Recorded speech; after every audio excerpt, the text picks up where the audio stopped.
तवज्जो, सैयदना उमर फारूक रज़ियल्लाहु ताला अन्हु का नाम तो सुना, कौन नहीं जानता उस उमर इब्ने खत्ताब, जिनके रौब और दबदबे से कैसर और किसरा कांपते थे। लेकिन दरबारे रसूल में जब वो थे, हुजूर पाक सल्लल्लाहु ताला अलैहि वसल्लम कब्र के हालात बता रहे थे। कब्र के हालात मेरे आका बयान फरमा रहे थे कि जब इंसान मर जाए और उसके रिश्तेदार उसको कब्र में दफन करके चले जाते हैं, थोड़ी देर के बाद दो फरिश्ते आते हैं, नीली आंखों वाले, काले चेहरे वाले, उसको झिझोड़ करके उठाते हैं और पूछते हैं तेरा रब कौन है, तेरा दीन क्या है, और हुजूर को दिखाकर पूछते हैं इनके बारे में क्या कहता था। और वो सख्त सवालात होंगे, बहुत सारे लोग उस वक्त कब्र में भूल जाएंगे, कुछ बहुतों को याद नहीं होगा। सुनो मेरे अजीज, मेरे आका ने जब ये बयान फरमाया तो हजरत उमर से पूछा रसूल पाक ने, ऐ उमर तुम बताओ जब तुम्हारी कब्र में फरिश्ते आए तो तुम क्या कहोगे? तवज्जो है, किसके बारे में? मुनकर नकीर जब आएंगे तब तुम क्या जवाब दोगे? ये तो डर की बात थी, खौफ की बात थी। कब्र में कौन नहीं डरेगा, सोचकर आज डर लगता है।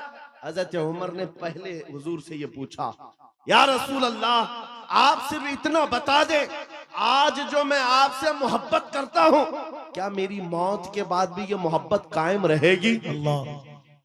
ये मोहब्बत कायम रहेगी? हुजूर ने फरमाया, ऐ उमर वो दुनिया की मोहब्बत है जो मौत के बाद खत्म हो जाती है, और जो मुझसे मोहब्बत करता है वो हश्र तक बाकी रहती है। तब हज़रत उमर ने क्या कहा, वजद में आ गए, खुशियों में आ गए, कहा या रसूल अल्लाह फिर खौफ किस बात का, अगर आपकी मोहब्बत मेरे साथ है कब्र में भी तो मुनकर नकीर को मैं खुद निपट लूंगा, मैं खुद निपट लूंगा। वो बंदा बेखौफ होकर जीता है जो एक बार बाजार मुस्तफा में बिक जाता है। इसी को इकबाल ने कहा था, तो आलम से करती है बेगाना दिल को, अजब चीज है लज्जत आशनाई, अजब चीज है लज्जत आशनाई। हुजूर की मोहब्बत जिसको हासिल हो गई वो पूरे दोनों आलम से बेपरवाह हो जाता है। उसको ये फर्क नहीं पड़ता दुनिया मेरे मुतालिक क्या कह रही है, क्या मंसूबे बना रही है, कब मेरी मौत का परवाना जारी करने वाली, उसमें कुछ नहीं फर्क पड़ता।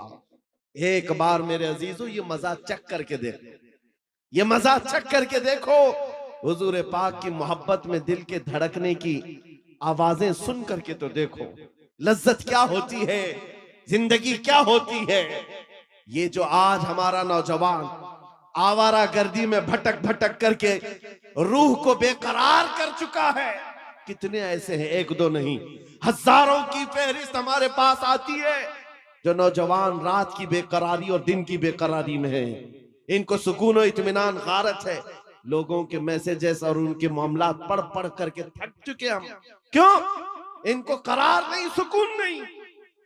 कई लोगों की शिकायतें ये हैं कि जॉब भी है, इनकम भी है, घर भी है, सब कुछ है, चैन और सुकून नहीं है, दिल को करार नहीं है, दिल को चैन और सुकून नहीं है। क्यों? इसलिए कि ये चैन और सुकून कैसे आता, इस दिल में तुमने क्या क्या बिठा रखा है। कभी किसी हसीना की मोहब्बत बिठा रखा है, कभी किसी अय्याश की मोहब्बत बिठा रखा है, कहां कहां तुम भागे भागे चलते रहते हो। इस दिल को बेकरार तो होना ही है, इस दिल को बेकरार होना ही है। और इसीलिए आला हजरत की सुनो, दिल कौन सा मुतमईन होता है, कौन सा दिल मुतमईन होता है?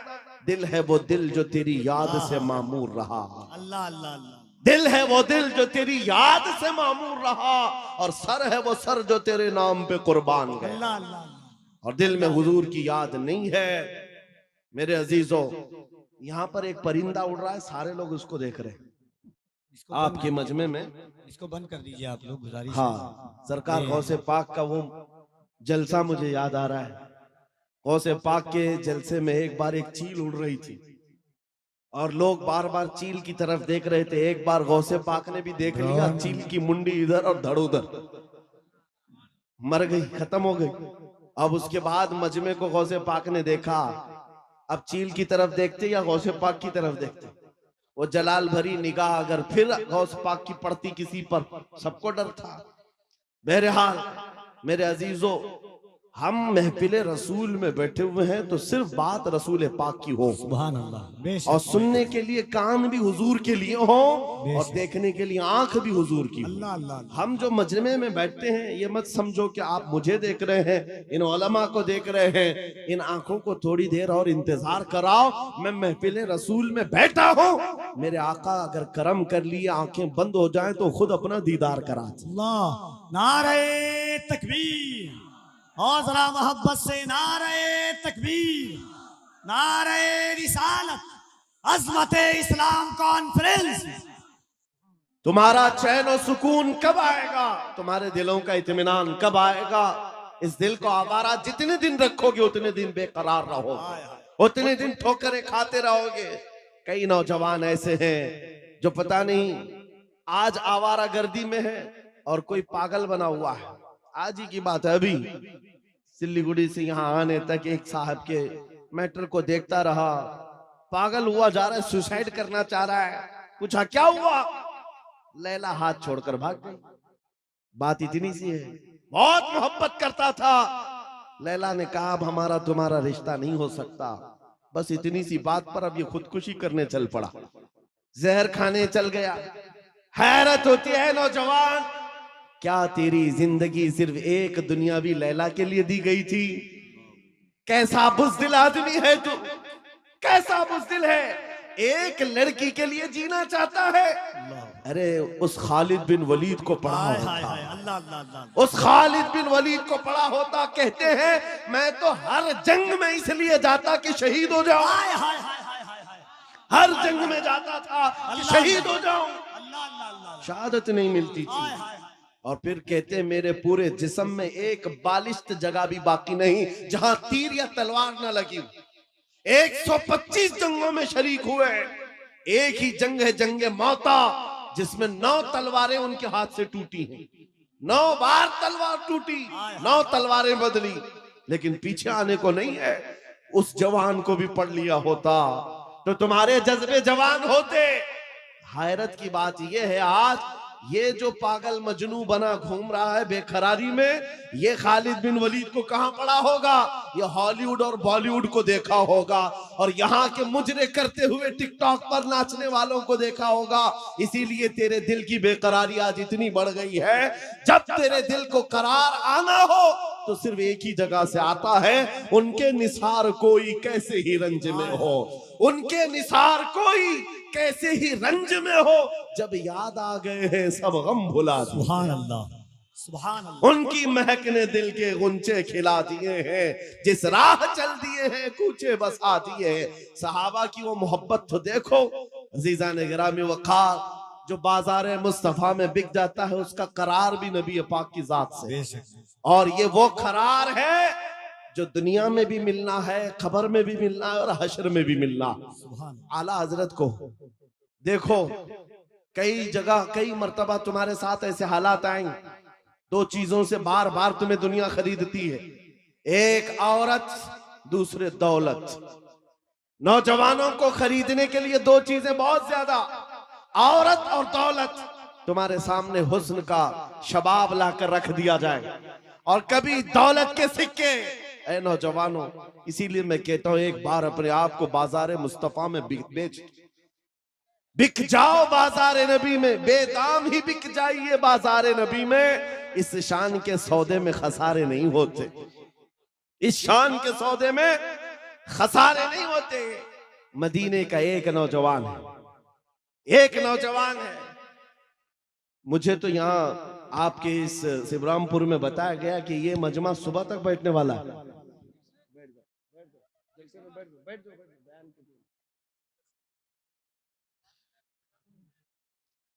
मेरे अजीजों, तवज्जो है आपकी।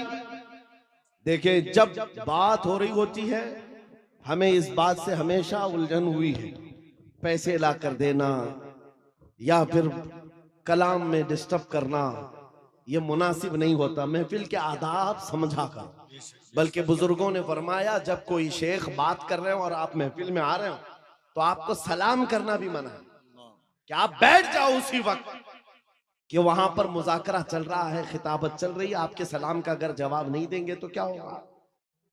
ऐसे ही चला जाएगा। महफिल के आदाब भी समझा करें, हर चीज का एक वक्त होता है। ताजमहल नहीं देखा तो कोई बात नहीं, मौका महल जरूर देखो। हाय हाय हाय। बहरहाल मदीने तैयबा का एक नौजवान है यहूदी घर का, माँ बाप दोनों यहूदी। बेटा एक दिन मस्जिद नबवी के पास से गुजर रहा था, हुजूर पाक सल्लल्लाहु अलैहि वसल्लम के चेहरे जमाले जहां आरा को देखा और खड़ा रह गए। हुजूर मस्जिद नबवी में अंदर है, सहाबा से कलाम कर रहे हैं, ये बाहर टकटकी बांध कर देखता रहा, दिल भरता नहीं था। मेरे अजीजों, हमने देखा है अपने मुर्शिद को, घंटों देखो तो दिल भरता नहीं था, और वो तो सरकारे दो आलम का मंजर क्या होगा, हुजूर पाक सल्लल्लाहु ताला अलैहि वसल्लम के दरबार का हाल क्या होगा। वो नौजवान खड़ा रहता और शाम होती तो घर चला जाता। किसी ने देख लिया उसको और जाकर उसके बाप से शिकायत की, बाप भी यहूदी है, माँ भी यहूदी है, बेटा कहां से ये मोहम्मद सल्लल्लाहु अलैहि वसल्लम को देखने चल पड़ा, ये हुजूर को क्यों देखता है। बाप से आकर किसी ने शिकायत की, बाप बड़ा सख्त था और दुश्मन रसूल भी था। बेटे को बुलाया और कहा, क्या तू रोजाना जाकर मोहम्मद को देखता है। उसने कहा, हाँ मुझे लगता है उनसे मोहब्बत हो गई, ऐसा लगता है, मैं रोज खिंचा चला जाता हूं। इतनी बात पर बाप ने मारना शुरू किया, एक दो मार नहीं, बहुत मारा। कहा, कल से उस रास्ते से भी ना गुजर। लेकिन दीवाने को जब एक चीज की आदत पड़ जाती है, पूरी दुनिया फिर उसे खरीद नहीं पाती। बाप की पाबंदियां अपनी जगह पर, बेटा चाहता था दूसरे रास्ते से जाए, कदम इधर ही खींचे चले आते थे। बारगाह मुस्तफा में आकर फिर खड़ा रहता, ईमान लाया हुआ नहीं है, मुसलमान नहीं है, यहूदी है, यहूदी के घर का बच्चा है, लेकिन हुजूर के जमाल को देख रहा है और सिर्फ देखता रहता। शाम होती वापस आता, एक दिन बाप ने आकर पकड़ लिया और वहीं से मारते हुए ले गए और घर ले जा करके जंजीरों में बांध दिया। आज के बाद से घर से बाहर ही ना निकल। माँ भी मारती थी, बाप भी मारता था, अकलौता बेटा था। बहरहाल किसी आशिक को अगर सबसे ज्यादा अजियत दी जा सकती है तो उसके महबूब की जुदाई। तनम फरसूदा जा पाराज हिजरा या रसूल अल्लाह, अल्लामा जामी ने कहा था, तनम फरसूदा जा पाराज हिजरा या रसूल अल्लाह, आपसे जुदाई के गम में आका मेरा जिस्म टुकड़े टुकड़े हुआ जा रहा। एक आशिक दूरी को बर्दाश्त नहीं कर पाता। उस नौजवान का हाल भी यही हो गया, बीमार हो गया, बीमार हो गया। 2 दिन 4 दिन 8 दिन 10 दिन बीमारी बढ़ती गई, उसकी जंजीर तो खोल ली है। अब जब इलाज किया जाने लगा तो तबीब और हकीम थक गए, कहा कि इसका इलाज मुमकिन नहीं है, ये पता नहीं बड़ी खतरनाक बीमारी में है, मौत के करीब आ चुका है, बस 2-4 दिन का मेहमान है, जो खाना चाहे खिला दो, जो पीना चाहे पिला दो। जब माँ बाप को यह खबर मिली कि हमारा जवान अकलौता इस दुनिया से जाने वाला है, अब वो उनके दिल मचल पड़े, रोने लगे कि हमने अपने बेटे के साथ क्या कर दिया। इलाज बहुत कराया लेकिन जब इफाका नहीं हुआ, बाप एक दिन सिरहाने के पास आकर बेटे से कहता, बेटा बता तो सही, तू इतना बीमार हो गया, कुछ खाने की ख्वाहिश है, कुछ पीने की ख्वाहिश है। उस नौजवान ने कहा, एक बार मोहम्मद को देखने की ख्वाहिश। हाय हाय हाय, अल्लाह अल्लाह अल्लाह अल्लाह, एक बार देखने की ख्वाहिश है। या रसूल, दुनिया रूठती है, रूठ जाए, लेकिन बीमारी के आलम में भी दीवाना यही कहता है, तो आलम से करती है बेगाना दिल को। अजब चीज है लज्जत आशनाई, अजब चीज है लज्जत आशनाई।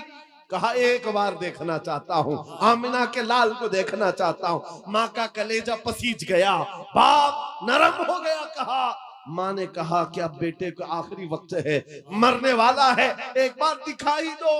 उसने कहा, मैं जिंदगी में कभी मोहम्मद के करीब गया नहीं, आज बेटे के लिए जाना पड़ेगा, चलता हूँ। आया बारगाह मुस्तफा में, नबी पाक सल्लल्लाहु अलैहि वसल्लम सहाबा के साथ बैठे थे। आकर वो यहूदी दरवाजे पर खड़े होकर कहता है हुजूर से कि आपसे ये मोहब्बत में मेरा बेटा पागल हो गया है और बीमार हो गया और मरने वाला है, बस मौत से पहले एक बार आपको देखना चाहता है, क्या आप करम करके मेरे घर आ सकते हैं। मेरे आका उसी वक्त उठ जाते हैं। सुना है आप हर आशिक के घर तशरीफ लाते हैं, सुना है आप हर आशिक के घर तशरीफ लाते हैं, मेरे घर में भी हो जाए चरागा। नारे तकबीर, नारे रिसालत, दोनों हाथों को उठाए, नारे तकबीर, नारे रिसालत, अज़मत मुस्तफा, रिफात मुस्तफा। बेकसों का दर्द रखने वाला, यतीमों का माँ बाप मलजा, बेवाओं का दर्द रखने वाला वो रसूल उम्मी खरामा खरामा उस यहूदी के घर चला आ रहा है। सहाबा के साथ आए हैं और जैसे ही घर में दाखिल हुए, वो नौजवान जिसका जिस्म पीला पड़ चुका है, जो आखिरी वक्त नज़ा के कैफियत में है, सकरात का वक्त जानते हो, बेटा बाप को नहीं पहचानता, बाप बेटे को नहीं पहचानता, माँ बेटी को नहीं पहचानती। सकरात का वक्त बड़ा सख्त होता है। उस नौजवान के सकरात का वक्त चल रहा था, लेकिन जैसे ही घर में आमिना के लाल की खुशबू आई, अपने जिस्म में जान आ गई। उस नौजवान ने तवानाई जमा कर ली, कुव्वत जमा कर ली और बिस्तर से उठने लगा कि कहीं से मुझे वो मेरी महबूब खुशबू आ रही है, कहीं से वो हुस्न मुझे दिखने वाला है। इसी असना में नबी पाक सल्लल्लाहु अलैहि वसल्लम ने उसके सर को सहारा दे करके उठाया और बिठाया, और जैसे ही आमना सामना हुआ, ये पहली बार थी। बात सुनो तवज्जो से, मैं ये वाकया क्यों अर्ज कर रहा हूं आपको बताता हूं। पहली मुलाकात है आमने सामने। मेरे आका ने पूछा, क्या अब भी वो वक्त नहीं आया कि तुम कलमा पढ़ करके ईमान ले आ जाओ, इस्लाम में दाखिल हो जाओ? उस नौजवान ने कहा, ऐ अल्लाह के नबी, देर किस बात की, बस तलब इतनी थी कलमा पढ़ूं और आपका चेहरा सामने हो, आप मेरे सामने हो। कलमा तैयबा पढ़ा, ज्यादा देर वक्त नहीं मिला, सर ढुलक गया और रूह परवास कर गई। आशिक रसूल दुनिया से चला गया।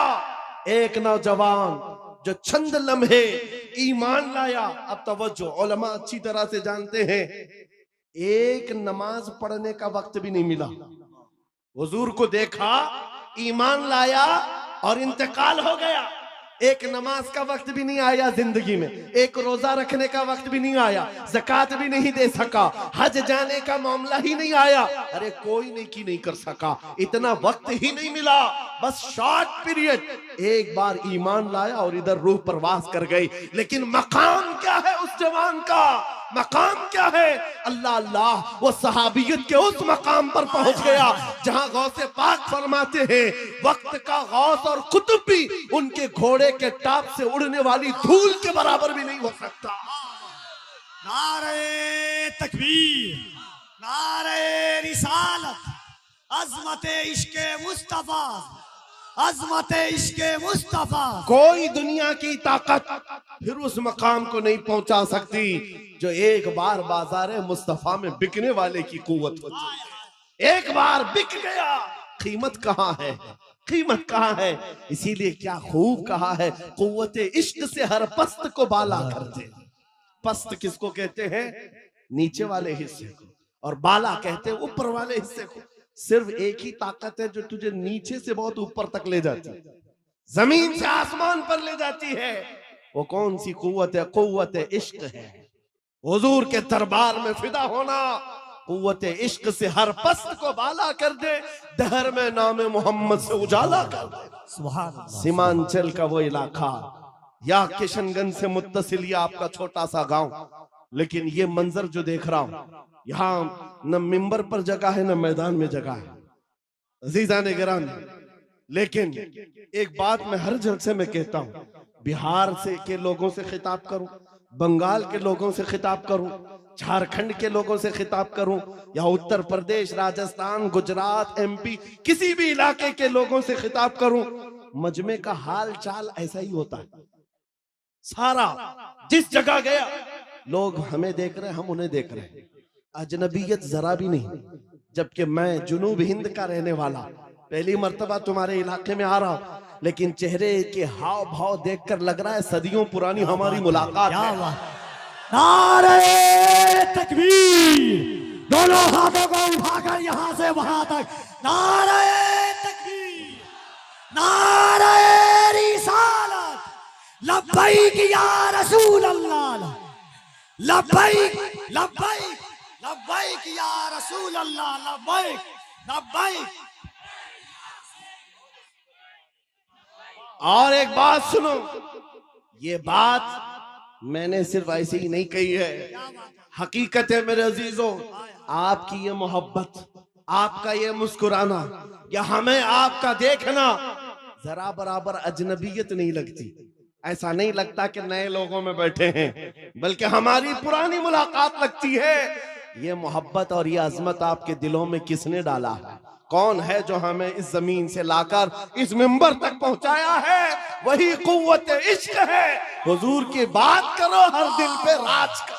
वाह वाह वाह वाह वाह। हुजूर की बात करो, हर दिल पे राज करो। नारे तकबीर, नारे रिसालत।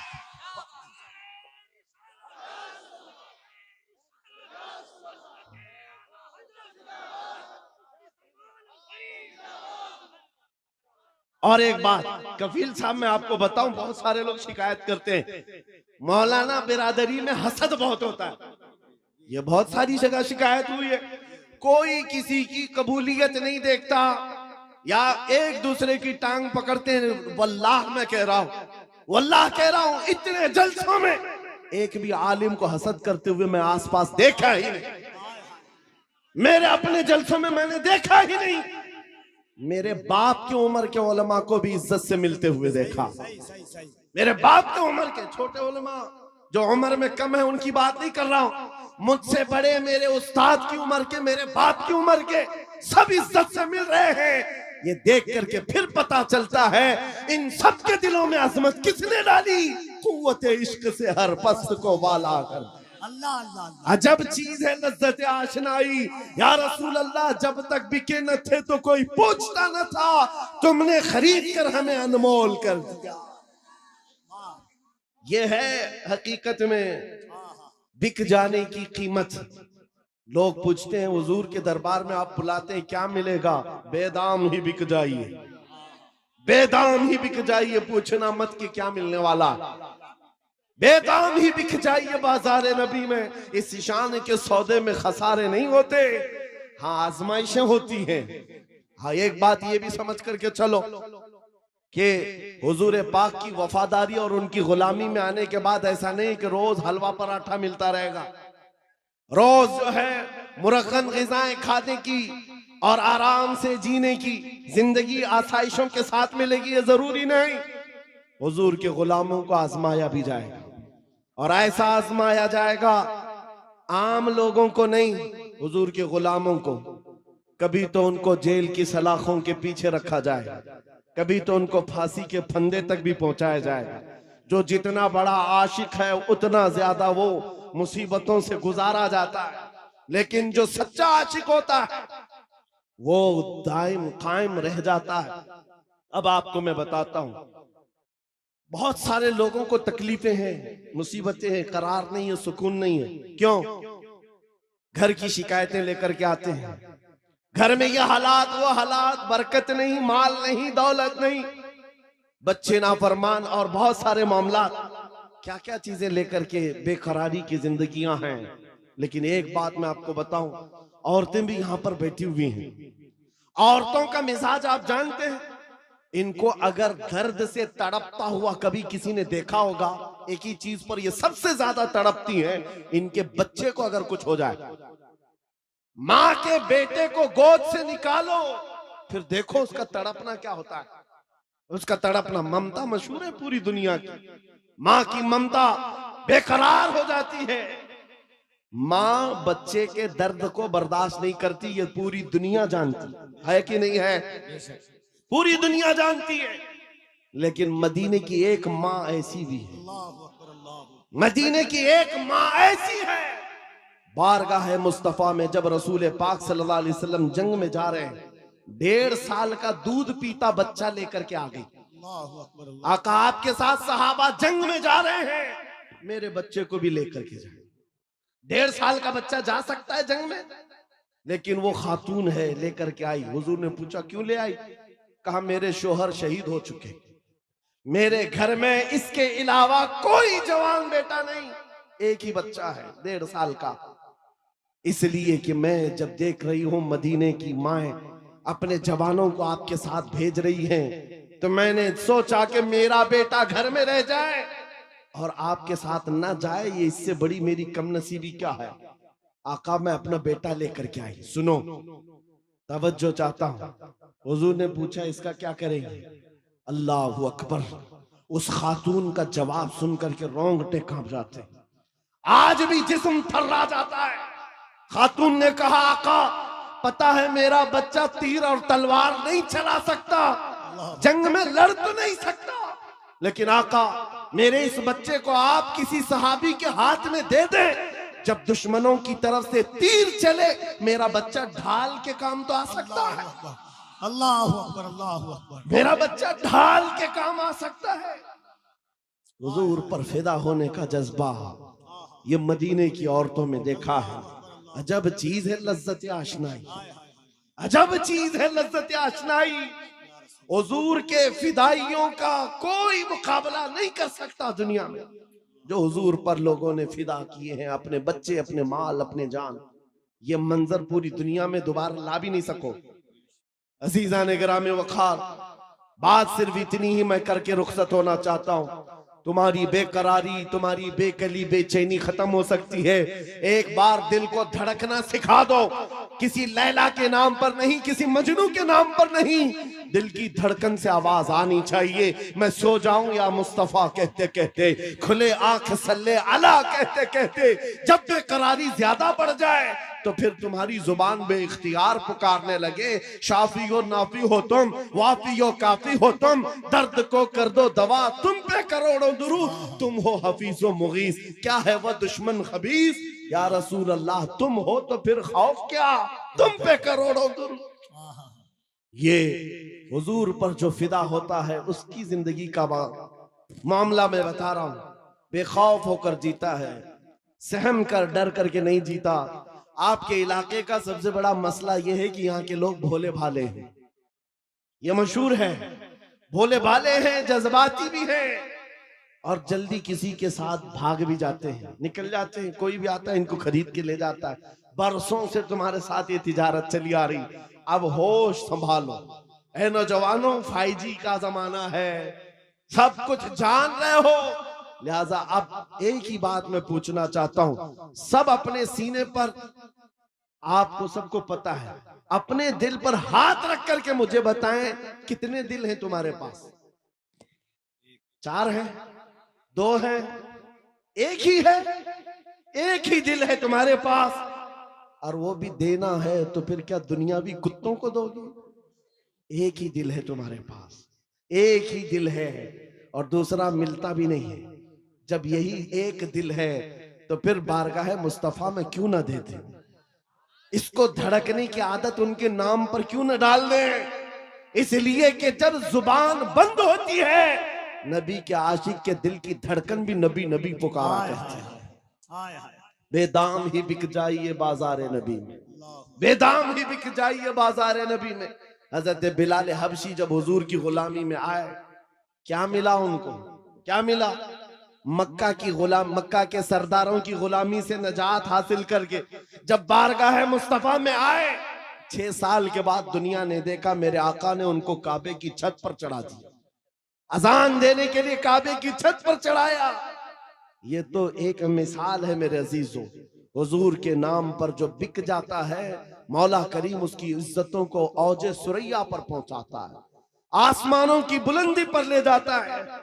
इसलिए ऐ नौजवानों, आज जिसके हाथ में ताश के पत्ते आए, शराब की बोतल आए, मुझे अफसोस होता है, मुझे अफसोस है उन नौजवानों पर कि तुम हुजूर पाक की गुलामी की निस्बत रखते हो, तो फिर तुम्हें ये ज़ेब नहीं देता, ये जिंदगी तुम्हें अच्छी नहीं लगती कि आज दुनिया तुम्हें शराबी कहे, तुम्हें कबाबी कहे, तुम्हें आवारा कहे। तुम जानते हो जब दुनिया ताना मारती है तो नबी के नाम से तुम्हें ताना देती है, नबी के नाम से ताना देती है। अपने आप को ऐसा ना बनाओ कि हुजूर के नाम पर कोई उंगली उठा सके, हुजूर के नाम पर कोई उंगली उठा सके। मैं जो बात कर रहा था उसको कंप्लीट कर देता हूं और फिर अपनी बात को भी खत्म करने पर आ रहा हूं। मदीने की एक खातून जिसका एक जंग में भाई भी शहीद, बेटा भी शहीद, बाप भी शहीद, शोहर भी शहीद, एक जंग में 4 रिश्तेदार शहीद हो चुके हो। जरा अपनी औरतों से पूछ करके बताओ कौन सी औरत है जो बर्दाश्त कर पाएगी। अरे एक का शोहर इंतकाल कर जाए महीनों रोती है औरत। बेटा इंतकाल कर गया तो औरतें अपना दिमागी तवाजुन खो बैठती हैं, बर्दाश्त नहीं कर पाती। और बाप की रुखसती तो औरत को कमजोर कर देती है, और भाई की रुखसती उसको ढीला कर देती है। लेकिन मदीने की एक खातून एक ही जंग में 4 रिश्तेदार शहीद हुए। लोगों ने खबर दी, ए खातून तेरा बेटा शहीद हुआ, तेरा शोहर शहीद हुआ, तेरा बाप शहीद हुआ, तेरा भाई शहीद हुआ। वो खातून कहती, आने वालों जरा ये तो बताओ आमिना के लाल सलामत हैं या नहीं, अल्लाह के रसूल सलामत हैं या नहीं। लोगों ने कहा हाँ अल्लाह के नबी सलामत हैं। इतने पर इक्तिफा नहीं, उसने कहा आरूनी फअंजुर इलैहि, मुझे दिखाओ एक बार देखना चाहती हूँ, दिखाओ मुझे एक बार देखना चाहती हूँ।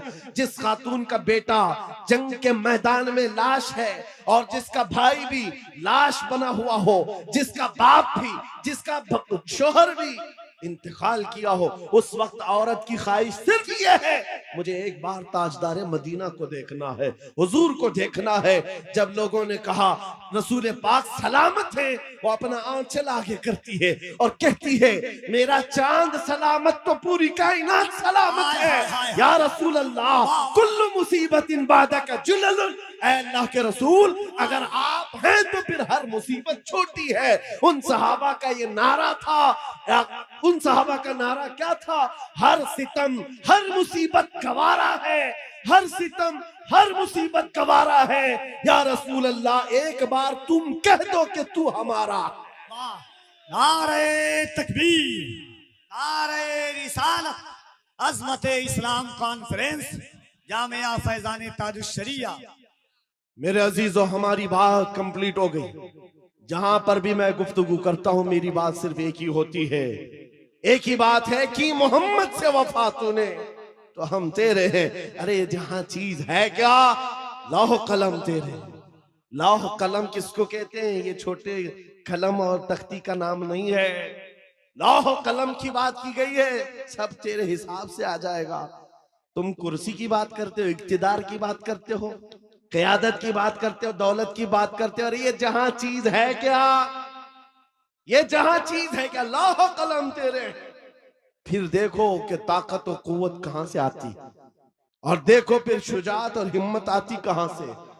जिन सहाबा कराम के अंदर हमने ये खुसूसियात देखी, वो सब कदम मुस्तफा की बरकत है, हुजूर पाक के नाम की बरकत है। इसीलिए मैं फिर कहता हूं, बेदाम ही बिक जाइए बाजार नबी में, इस शान के सौदे में खसारे नहीं होते। ये नाज ये अंदाज हमारे नहीं होते, झोली में अगर टुकड़े तुम्हारे नहीं होते। जब तक कि मदीने से इशारे नहीं होते, रोशन मेरी किस्मत के सितारे नहीं होते। अजीजा ने गिरामी वक़ार, हालात आज फिर से तुम्हें उस मोड़ पर लाए हुए हैं कि तुम्हें फैसला करना है। मौत बहुत करीब आ चुकी है, तुम्हारे घर करीब अनकरीब मलकुल मौत इज़राइल आने वाले हैं। तुम भी इस दुनिया को छोड़कर जाने वाले हो।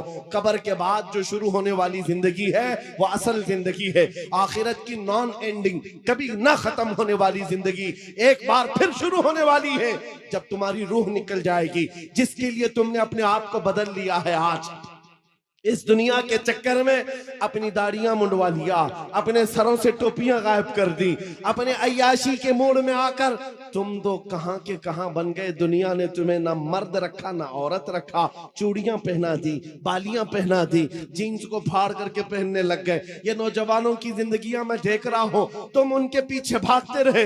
ये न तुम्हें औरत बनना देना चाहते न मर्द, बल्कि बीच वाला बनाकर छोड़ देते हैं और तुम उनके पीछे भागे जा रहे हो। आज मेरे अजीजों, थोड़ी सी लाइफ बाकी है, थोड़ी सी जिंदगी बाकी है, धड़कनें थोड़ी सी हैं। तुम में से किसी को नहीं मालूम कोई अगर ये कहता है कि बुढ़ापे में ही मौत आती है तो झूठा है, वो गलत है। बुढ़ापा कुछ लोगों को मिलता है, और ना जनाजों के जनाजे जाते हुए भी देखे हैं हमने, जवानों के जनाजे भी उठते हुए देखे हैं, बच्चों के जनाजे भी उठते देखे हैं। क्या तुमने अपने हाथों से जवानों को दफन नहीं किया?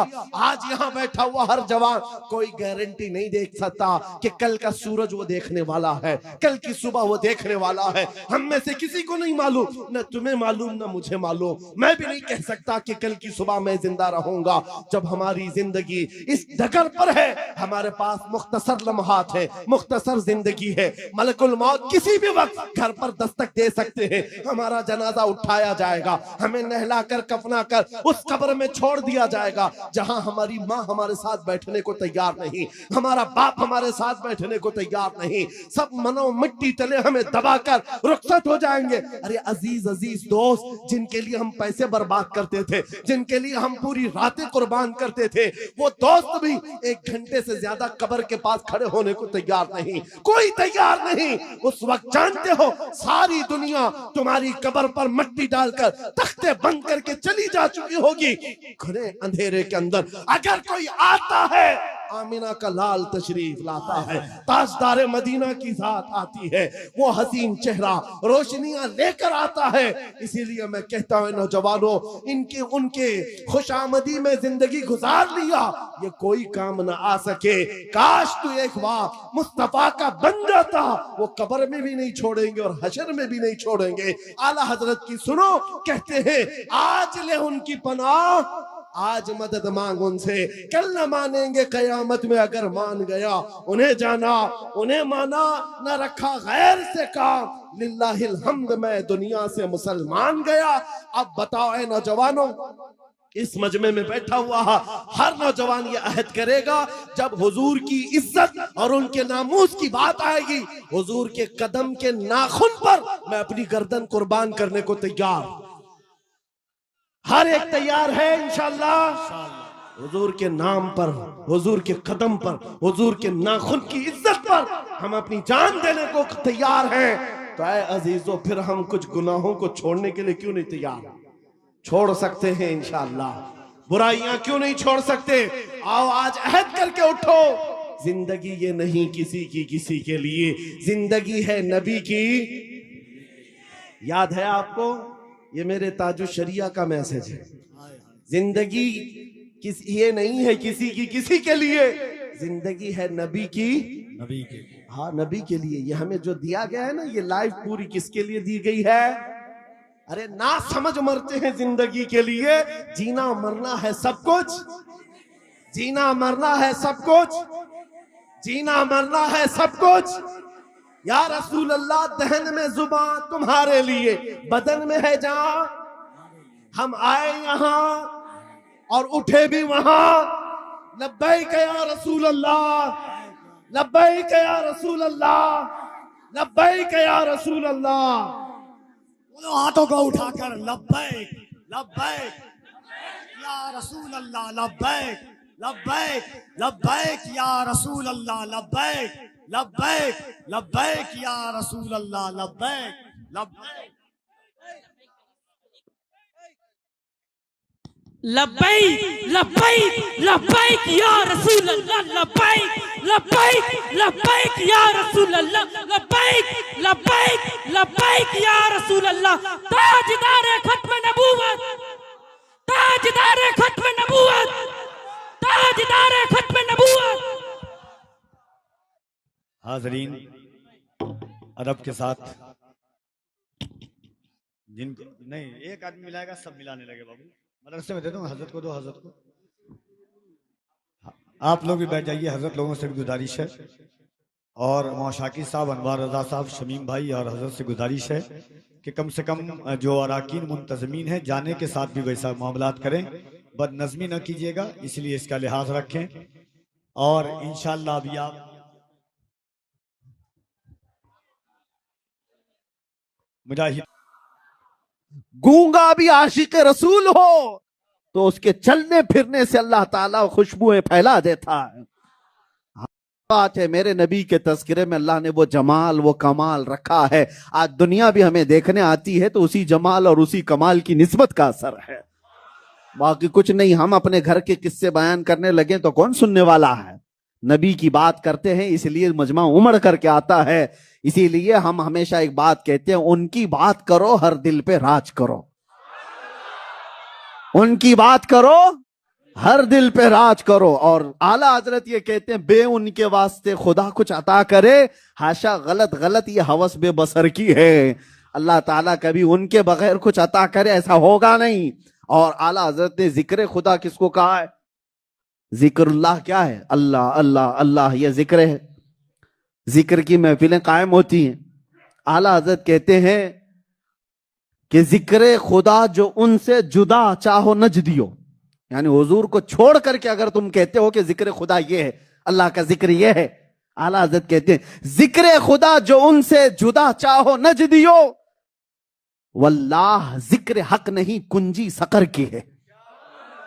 सकर कहते हैं जहन्नम को, कुंजी चाबी को।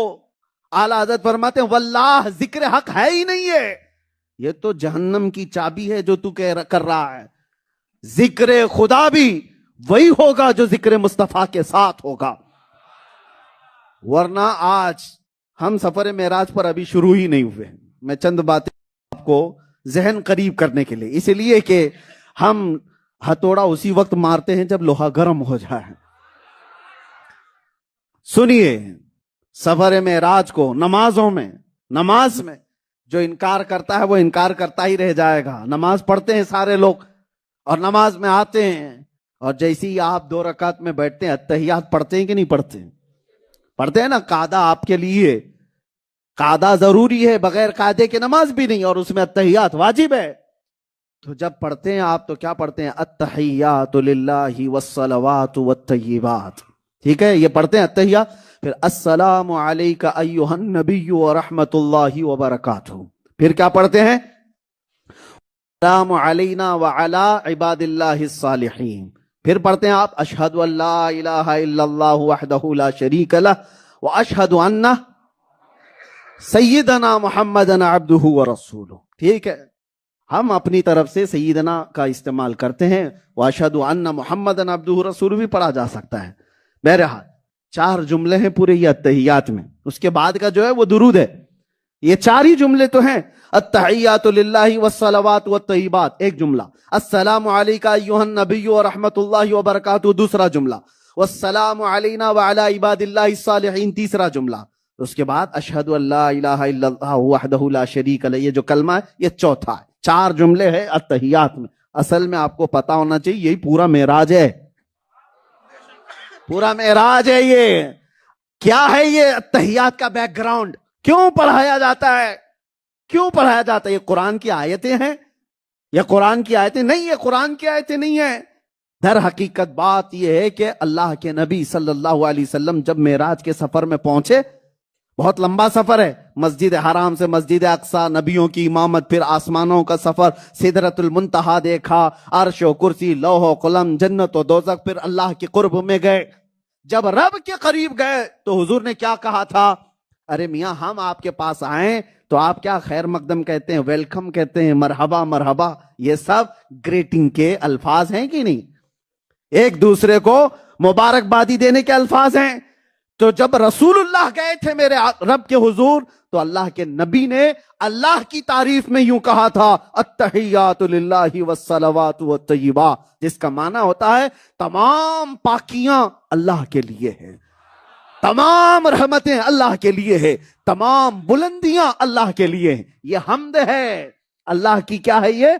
हम्द है। अल्लाह की तारीफ किसने की? रसूलुल्लाह ने की। अल्लाह की तारीफ जब रसूलुल्लाह ने की तो रब ने जवाब में कहा, अस्सलामु अलैका अय्युहन नबी, ऐ नबी तुम पर सलामती हो। और इतना ही नहीं कहा, वो रहमतुल्लाहि व बरकातुहू, अल्लाह की रहमतें भी हो और बरकतें भी हो। पहले नबी ने अल्लाह की तारीफ की तो जवाब में अल्लाह ने क्या कहा? सलामती हो ऐ नबी आप पर। और इतना ही नहीं, यहां खत्म नहीं हुआ। अब मेरे नबी का खासा देखो, मेरे नबी की रहमतें देखो। अल्लाह ने जब रसूल को सलाम किया है तो हुजूर ने वहां पर यह नहीं कहा कि उससे बढ़कर के किसको आज किस्मत मिली है, किसको ये नसीबा मिला है, किसी को नहीं। लेकिन रसूलुल्लाह ने उसी वक्त फौरन अर्ज किया, वस्सलामु अलैना व अला इबादिल्लाहिस सालिहीन। ऐ मौला सिर्फ मुझ पर नहीं, मेरी पूरी गुनहगार उम्मत पर भी तेरी सलामती हो। अलैना वस्सलामु अलैना में रसूलुल्लाह ने अपनी पूरी गुनहगार उम्मत को शामिल किया। वाला इबादिल्लाहिस सालिहीन, और तेरे नेक बंदों पर भी तेरी रहमत हो और मेरी गुनहगार उम्मत पर भी तेरा सलाम हो। अल्लाह, ये कन्वर्सेशन है किस रात का? आज की रात का। रसूलुल्लाह गए और तारीफ की पहले अल्लाह की, अत्तहियातु लिल्लाहि वस्सलावातु वत्तय्यिबात। याद रखना जब भी नमाज पढ़ना। और रसूलुल्लाह ने जब तारीफ की तो रब ने क्या कहा? अस्सलामु अलैका अय्युहन नबिय्यु व रहमतुल्लाहि व बरकातुहू। ऐ नबी, आप पर सलामती हो, अल्लाह की रहमतें और बरकतें हो। फिर रसूलुल्लाह ने अर्ज किया, मौला सिर्फ मुझ पर नहीं, मेरी पूरी गुनहगार उम्मत पर भी सलामती हो और तेरे नेक बंदों पर भी सलामती हो। ये कन्वर्सेशन चल रहा था। हुजूर ने हम्द बयान की, रब ने सलाम किया, फिर गुनहगार उम्मतियों पर और नेक बंदों पर भी रब की सलामती की अर्ज मेरे आका ने की। ये जो मुकालमा चल रहा था, सारे मलाए आला फरिश्ते सुन रहे थे, सारे फरिश्ते सुन रहे थे। जब नबी और खुदा की बातें फरिश्तों ने सुनी तो सारे फरिश्तों ने पुकार कर कहा, अशहदु अल्ला इलाहा इल्लल्लाह। सारे फरिश्तों ने कहा, हम गवाही देते हैं कि अल्लाह के सिवा कोई माबूद नहीं, और हम गवाही देते हैं कि मोहम्मद अल्लाह के रसूल और उसके बंदे हैं। है ये पूरा वाक़या मेराज। इसीलिए नमाज को कहा गया है मोमिनों की मेराज है। हर नमाज में तुम्हें याद करो, मेरे आका ने रब से अर्ज किया था, रब ने सलाम भेजा था, फिर मेरे आका ने हम गुनहगारों को याद किया था, फिर फरिश्तों ने गवाही दी थी। यह वाक़या मुझे कहने की जरूरत इसलिए पड़ी। मैं बात क्या कर रहा था? आला हज़रत का वो शेर, क्या? वल्लाह जिक्र हक नहीं कुंजी सकर, यानी हुजूर का जिक्र छोड़ करके अल्लाह का जिक्र करोगे तो ये जिक्र पूरा कंप्लीट नहीं है। यही मेराज का वाकया बताता है। मेराज रब ताला की आता है, रब ताला की ये नबी पाक सल्लल्लाहु ताला अलैहि वसल्लम को खुसूसी इनाम है। लेकिन उस रात अल्लाह ने ये बताया जहां महबूब ने मेरी तारीफ की, ऐ उम्मतियों याद रखो मेरी सुन्नत है नबी को सलाम करना। तवज्जो, जहां रब की तारीफ नबी ने की, अल्लाह ने बताया मेरी सुन्नत है नबी को सलाम करना। नबी ने अल्लाह की हम्द की और अल्लाह ने नबी को सलाम किया। इसीलिए सुन्नियों की महफिल सलाम के बगैर कंप्लीट नहीं होती। सलाम के बगैर, हाँ, जिनको दर्द है तकलीफ है वो रब की सुन्नत को छोड़कर निकल जाते हैं। हाँ, हुजूर पर सलाम भेजने का जिक्र भी कहां से? आज की रात से हुआ। आज की रात से अल्लाह ताला की अताओं का जिक्र करो, उसके इनामात का जिक्र करो, लेकिन साथ में मेरे नबी पाक का जिक्र करो, तब तुम्हारा जिक्र कंप्लीट होगा। नमाज भी कंप्लीट नहीं है जब तक नबी को सलाम नहीं भेजोगे। और कुछ वो खबीस हैं जिन्होंने ये कहा कि नबी का ख्याल आ जाना नमाज में गधे और बैल के ख्याल से बदतर है। माज़अल्लाह रब्बिल आलमीन। ये कोई छुपी हुई बातें नहीं, छपी हुई हैं किताबों में, किताबों में मौजूद हैं।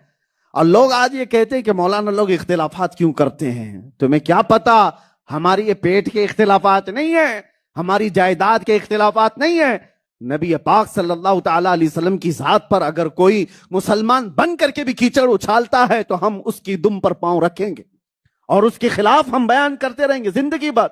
इसलिए कि हमारी जिंदगी का मकसद ही है, हमने तो ये तय किया है या रसूल अल्लाह है जो जिंदगानी बाकी, ये इरादा कर लिया है तेरे मुनकिरों से आका मैं मरूंगा लड़ते लड़ते। हाँ, तेरे मुनकिरों से आका मैं मरूंगा लड़ते लड़ते। इसलिए कि हमें जो कुछ भी मिला है वो नबी के सदक़े में मिला है। तो जब हुजूर पाक सल्लल्लाहु ताला अलैहि वसल्लम की इज्जत पर बात आए तो क्या हम खाते पीते रह जाएं? हाँ, हम हलवा पराठे और बिरयानियों पर रह जाएं? मेरे अजीजों, हुजूर की इज्जत पर बात आए तो उसका दिफा करना हर मोमिन का हक है, हर मोमिन का हक है। यहां मां की गाली पर बर्दाश्त नहीं करता, यहां बाप की गाली पर बंदा बर्दाश्त नहीं करता, आसमान सर पे उठा लेता है। और जिस नबी ने रो रो कर हर रात हमारी बख्शिश की दुआ की, उसकी इज्जत पर सवाल आए तो क्या हम मसलिहत और हिकमत की चादर में छुप जाएंगे? ऐसा नहीं होगा। मौत आनी है तो आकर रहेगी। जब तुम्हारी मां की गाली का बदला लेने के लिए निकलते हो तो क्या डर नहीं होता? उस वक्त नहीं डरते? बाप को किसी ने कोसा गाली दिया तो सीधे गली में निकल आए, और उस वक्त नहीं देखा कि क्या होगा, केस होगा, क्या होगा, कुछ नहीं देखा। और नबी पाक की इज्जत पर बात आए, बार अगर जवाब देने की बात है, हजार तरह की बातें आती, माहौल खराब है, हुकूमत इसकी है, उसकी है, पता नहीं क्या क्या बातें। एक बात याद रखो, बदर के मैदान से लेकर आज तक माहौल वैसा ही है, कभी अच्छा हुआ ही नहीं है। हाँ, हमारे लिए कभी माहौल अच्छा हुआ ही नहीं, हर जमाना ऐसा ही रहा है। कभी कोई हलाकू आया, कभी कोई चंगेज आया, कभी कोई यजीद आया, हर जमाना ऐसे यजीदियों से भरता रहा है। लेकिन जो अहले हक हैं, इन्हीं हालात में अपने नबी का तज़किरा करके जाते रहे हैं। याद रखना मेरे अजीजों, हमें पता है हमारा अंजाम क्या होगा, हमें भी मालूम है हमारे बीवी बच्चे, हमारे घर बार, हमारे आसपास, हमारी जायदादें, हमारा सब क्या होने वाला हमें सब पता है। बहुत सोच समझ करके हमने ओखली में सर रखा है, बहुत सोच समझ करके। लेकिन इस बात का भी हमें यकीन है कि मिटाएगा कोई भी अगर हमारी हस्ती को, उस नामे पाक पर यकीन है कि करबला की तरह हजारों साल नाम अल्लाह जिंदा रखता है, हजारों साल जिंदा रखता है।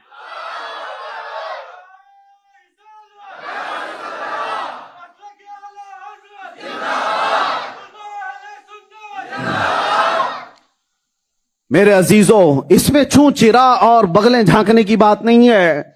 लोगों को आज भी ये है, मियां मैं कोई वो नहीं हूं, कोई निडर बात करने वाला। लोगों ने इस तरह से समझा होगा कि बेखौफ निडर होकर बात करते हैं। मियां, ये हर मोमिन का हक है, बेखौफ होकर के जीना हर मोमिन का वस्फ होना चाहिए।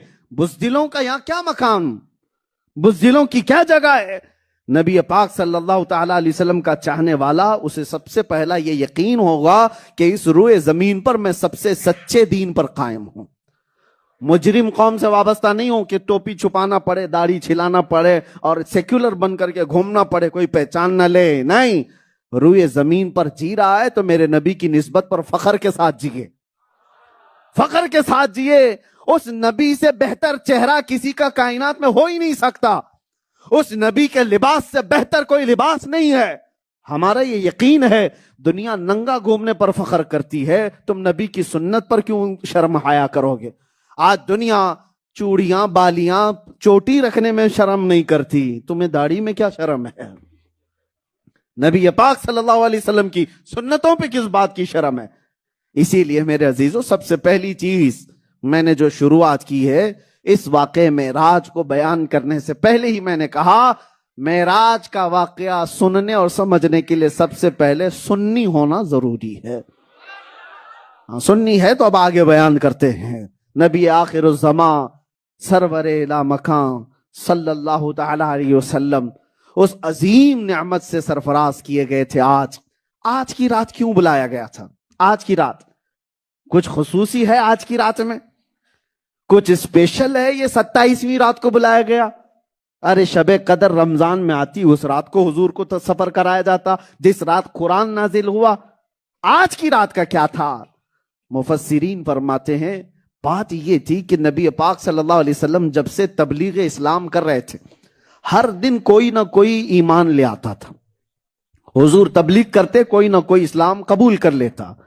लेकिन ये 26वीं रजब की, ये जो 26वीं रजब का दिन था, इस पूरे दिन हुजूर की बारगाह में कोई भी इस्लाम कबूल नहीं किया। और हुजूर को सबसे ज्यादा गम और तकलीफ किसी बात से होती तो ईमान न लाने से, क्योंकि कुरान में अल्लाह ने मेरे नबी की सिफत में बयान किया, हरीसुन अलैकुम बिल मुमिनीन, वो रसूल हैं, अगर सबसे ज्यादा उनको किसी चीज की तलब है तो तुम्हारे ईमान लाने की तलब है। हुजूर और किसी चीज की तलब तुमसे नहीं रखते कि तुम जायदाद दे दो, माल दे दो, कुछ नहीं। हुजूर पाक सल्लल्लाहु अलैहि वसल्लम को तुमसे अगर किसी चीज की तलब है तो तुम्हारे ईमान लाने की। और जब 26वीं रजब को कोई ईमान नहीं लाया तो हुजूर गमगीन हो गए, दिल मलाल में था।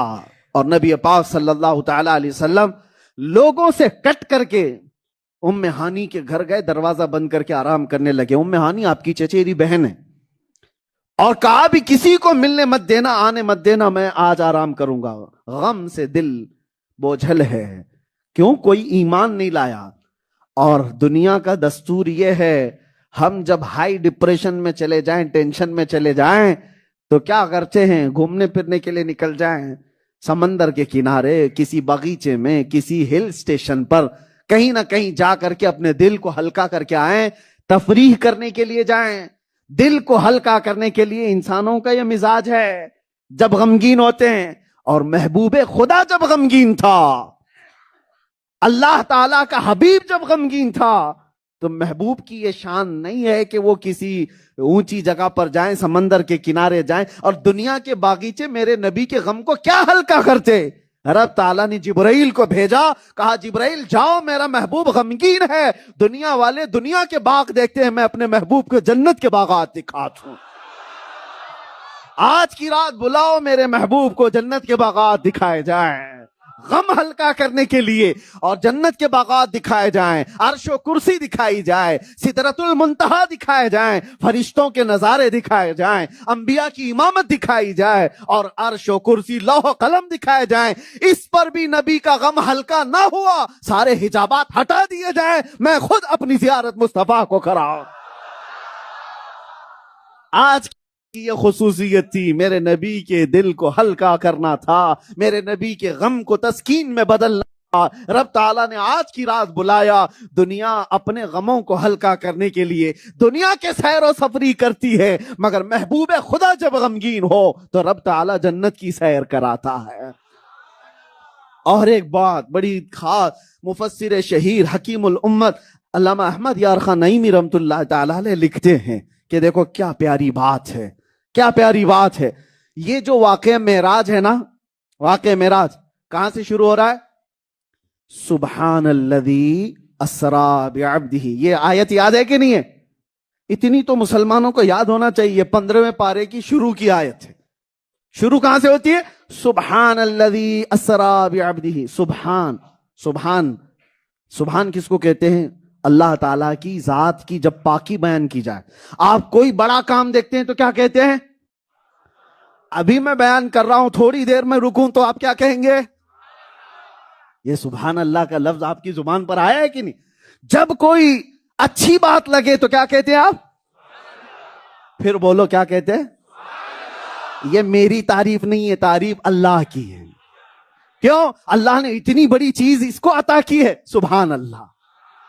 बंदा खुशियों के मौके पर क्या कहता है? सुभान अल्लाह। अच्छा, ये देखें हमारे घरों में भी माहौल ऐसा है, घरों में भी माहौल ऐसा है। बच्चा कुछ बोलने लग जाए तो आप खुशियों में क्या कहेंगे? सुभान अल्लाह कहें। और किसी की शादी में खूबसूरत नजर आने लगे तो आप क्या कहें?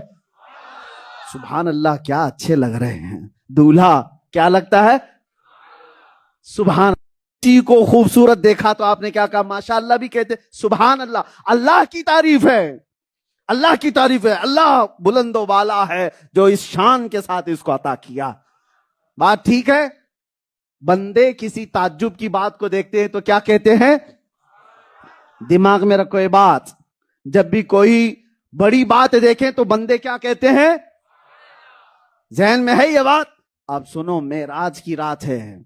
नबी पाक सल्लल्लाहु तआला अलैहि वसल्लम जब बिस्तर से उठाए गए, जिब्राइल अमीन आए और आपको अर्ज किया कि अल्लाह ताला आसमानों के सफर पर आपको बुला रहा है।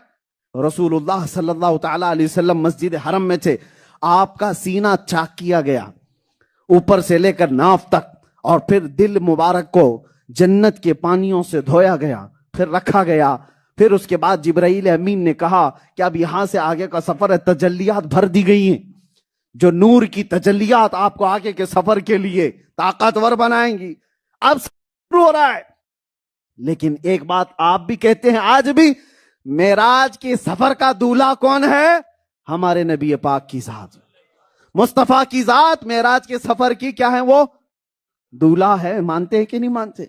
अरे वही तो दूल्हा है, हुजूर दूल्हा है। इसीलिए तो 1,24,000 कम व बेश बारात की शक्ल में मस्जिद अक्सा में अंबिया पहले से मौजूद थे। दूल्हा आ रहा है, दूल्हे को देखना है, सारे नबी पहले से इंतजार में है ये बात? और ये आज की रात मेरे आका सल्लल्लाहु ताला अलैहि वसल्लम की ऐसी रात, ये तशबीह बिला तमसील, दुनिया की शादियां क्या खुशियां देंगी जो मेराज की रात मेरे मुस्तफा को खुशियां दी गई, क्या खुशियां दी गई हैं। अरे नबी पाक सल्लल्लाहु ताला अलैहि वसल्लम मस्जिद अक्सा में आए और वहां पर ऐसा नहीं है कि 1 मिनट 1.5 मिनट के लिए, बल्कि रिवायतें बताती हैं आदम अलैहिस्सलाम से लेकर ईसा अलैहिस्सलाम तक सारे बड़े अंबिया, वहां जो जलीलुल कद्र पैगंबर थे, सबों ने मेरे नबी की शान में कसीदे भी बयान की, खुतबे भी पढ़े और नबी पाक ने उनकी इमामत कराई। जो नमाज थी वो नबियों की नमाज थी जिसके इमाम मेरे मुस्तफा थे। रसूल पाक सल्लल्लाहु ताला अलैहि वसल्लम इमामुल अंबिया, इमामुल मुरसलीन, इमामुल हुदा, हुजूर पाक सल्लल्लाहु ताला अलैहि वसल्लम का ये सफर मेराज सुनने के लिए। अब जो पॉइंट मैं कहने चाह रहा हूं, तवज्जो चाहता हूं। हमारे घर से जैसे ही कोई दूल्हा बनता है, बहुत सारे कुंवारे भी होंगे बने, अल्लाह ताला जल्दी उनको शादी अता करे, क्योंकि यह दुआ भी करना है कि अच्छी और नेक और साले औरत किसी को मिल गई तो मेरे आका फरमाते हैं उसको आधी दुनिया मिल गई। हाँ, अगर बिगड़े हुए है तो आधी जहन्नम दुनिया में है उसकी। दुआ करो, रब्बना आतिना फिद दुनिया हसना, अल्लाह हमें दुनिया में सबसे बेहतरीन चीज अता कर, वो औरत अता कर जो तेरे से करीब करे। खैर, शादी की बात आई है तो इसलिए मैं कह रहा हूं, शादियों की जो खुशियां हैं, मुझे मिसाल बताना है। आमतौर पर रिवाज ये है कि दूल्हे को घोड़े पर बिठा देते हैं, घोड़े पे नहीं घोड़ी पे, रिवाज यही है ना, चाहे घोड़े पे बैठे घोड़ी पे बैठे, सवारी पे बैठता है। दूल्हे की एक शान होती है, हालांकि जरूरी नहीं होता। अब तो यहाँ मुंबई वाले कहाँ घोड़ी ढूंढेंगे, यहाँ तो मर्सिडीज में चले जाएंगे। है तो कोई सवारी में बैठता है, कोई सवारी में बैठता है, कैसे सज धज करके तैयार हो करके सेहरा पहन करके बैठता है, और उसको ले जाने वाले उसके करीबी रिश्तेदार, अरे माँ भी होती है, बाप भी होता है, भाई भी हैं, बहनें भी हैं, अरे उनकी बलाएं उतार रही होती हैं, सदका उतार रही होती हैं। ये जब शादी में जाने का वक्त होता है तो जब दूल्हा पूरा टोटल रेडी हो जाए और सवारी पर बैठ जाए तो लोगों की जुबान से उसको देख करके क्या निकलता है? सुभान अल्लाह। क्या निकलता है? अब सुनो, ये दूल्हा जब सवारी पर बैठ जाता है तो दुनिया उसको कहती है देखकर सुभान अल्लाह, क्या खूबसूरत लग रहा है। लेकिन मेरे आका बिला तशबीह बिला तमसील ये दुनिया के दूल्हों की मिसाल है। नबी आखिरुज़्ज़मा सल्लल्लाहु ताला अलैहि वसल्लम मेराज की सफर पर जाने लगे। कौन था घर पर? उम्मे हानी के घर आराम कर रहे हैं। लेकिन जब उठाया गया, जिब्राइल अमीन साथ हैं और उस रात मेरे आका दूल्हा बनाए जा रहे हैं और जन्नत से पानी लाया गया है, धुला गया है, कौन सा लिबास पहनाया गया ये वो जाने। और सवारी क्या लाई गई? बुराक की सवारी, जहां तुम्हारी नजर जाए वहां उसका पहला कदम पड़े। ये बुराक की सवारी खड़ी है, अरे नूरानी सवारी है, और उस पर जिब्राइल अमीन ने कहा सवार हो जाएं। मेरे आका बैठे हैं। आज मेरे आका सल्लल्लाहु ताला अलैहि वसल्लम, ये वो रात है जो दूल्हा की रात होती है और सजने की रात है, तैयार होने की रात है। ऐसे वक्त में रिश्तेदार करीब होते हैं, मगर मेरे आका सल्लल्लाहु अलैहि वसल्लम की माँ बहुत कम उम्री में फौत हो चुकी थी और बाप मेरे आका के पैदा होने से पहले इंतकाल कर चुके थे। नबी पाक सल्लल्लाहु अलैहि वसल्लम के सगे भाई नहीं, सगी बहनें नहीं, रिश्तेदारों में कोई आसपास नहीं। दूल्हा जब भी यहां पर अपनी बारात में जा रहा होता है तो रिश्तेदार खड़े होकर के उसकी बलाएं उतार रहे हैं, सदका उतार रहे होते हैं। लेकिन जब नबी जा रहे हैं, बुराक की सवारी पर बैठे हैं, कोई नहीं है, मां भी नहीं है, बाप भी नहीं है, भाई बहन भी नहीं है, लेकिन बुराक पर जैसे ही बैठे मेरे रब ने पुकारा। दुनिया दूल्हों को देखकर सुभान अल्लाह कहती है, महबूब तू बुराक पर बैठा है, और कोई और नहीं कहेगा, मैं कहूंगा सुभान अल्लज़ी असरा बिअब्दिही। रब ने फरमाया क्या इस पूरे वाक़े को? सुभान अल्लज़ी। ये भी सुभान अल्लाह किसने कहा? अरे हम तो अल्लाह की तस्बीह बयान करते हैं अच्छी चीज को देखकर, महबूब की शान वो है कि खुद बयान करता है सुभान अल्लाह। नबी पाक की दूल्हे की सवारी को देखकर किसने सुभान अल्लाह कहा? खुद खालिक कायनात ने। ये है मेरे नबी की शान। आगाज से आखिर तक कुरान है नाते मुस्तफा, महबूब के बयान का कैसा अनोखा ढंग है। मेरे अजीजों, ये यहां तक शुरुआत है। उसके बाद वो सवारी पर बैठे, ये भी एक दलील है। उन खबीसों के लिए जो कहते हैं रूह के साथ सफर किए थे। अरे रूह के लिए बुराक की क्या जरूरत थी? रूह के लिए बुराक की क्या जरूरत थी? सवारी आई है इसलिए कि जिस्म के साथ गए थे, जिस्म के साथ गए थे। वो पूरा वाकया मैं बयान भी नहीं कर पाऊंगा, आप भी शायद थक जाएंगे, पूरी रात भी लग जाए, इसका एक हिस्सा नहीं कंप्लीट होगा। यही तो कमाल है इस महराज के सफर का, यही तो कमाल है कि बयान करने में घंटों लग जाए, मेरे मुस्तफा को सफर करने में मिनट भी ना लगे। जंजीर भी हिलती रही, बिस्तर भी रहा गरम, ता अर्श गए फिर आए मोहम्मद सल्लल्लाहु अलैहि वसल्लम। हाँ, हुजूर के सफर में मिनट भी नहीं लगे और हमें सुनने में घंटों भी लग सकते हैं। हुजूर पाक सल्लल्लाहु ताला अलैहि वसल्लम का सफर शुरू हुआ। अब आपको मैं जो जमीनी हकीकत है, हुजूर जब गए बुराक की सवारी लेकर, और पहले कहां गए? बैतुल मुकद्दस। हुजूर की जुबान से खुद सुनते हैं मेरे आका क्या बयान कर रहे हैं। हुजूर फरमाते हैं जिब्राइल अमीन आए और बुराक को, वहां पर एक दीवार में एक पत्थर था, उस पर जिब्राइल अमीन ने उंगली इस तरह से लगाई तो सुराख हो गया और उसमें बुराक की रस्सी को बांध दिया। जानते हो बैतुल मुकद्दस में वो सुराख आज भी मौजूद है, आज भी मौजूद है। और नबी पाक सल्लल्लाहु ताला अलैहि वसल्लम के लिए बैतुल मुकद्दस का दरवाजा खुला। हुजूर फरमाते हैं सारे अंबिया वहां पर खड़े हुए थे, सारे अंबिया वहां पर खड़े थे। नमाज अक्सा में था यही सिर, आया हो माने अव्वल आखिर।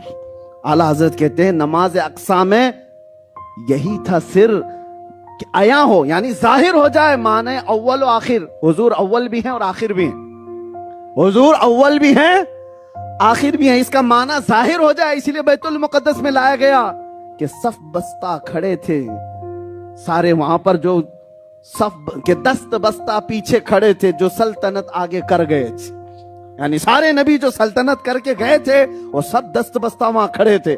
हुजूर सल्लल्लाहु ताला अलैहि वसल्लम पैदा होने में सबसे आखिरी नबी हैं कि नहीं है? सबसे आखिरी नबी हैं कि नहीं?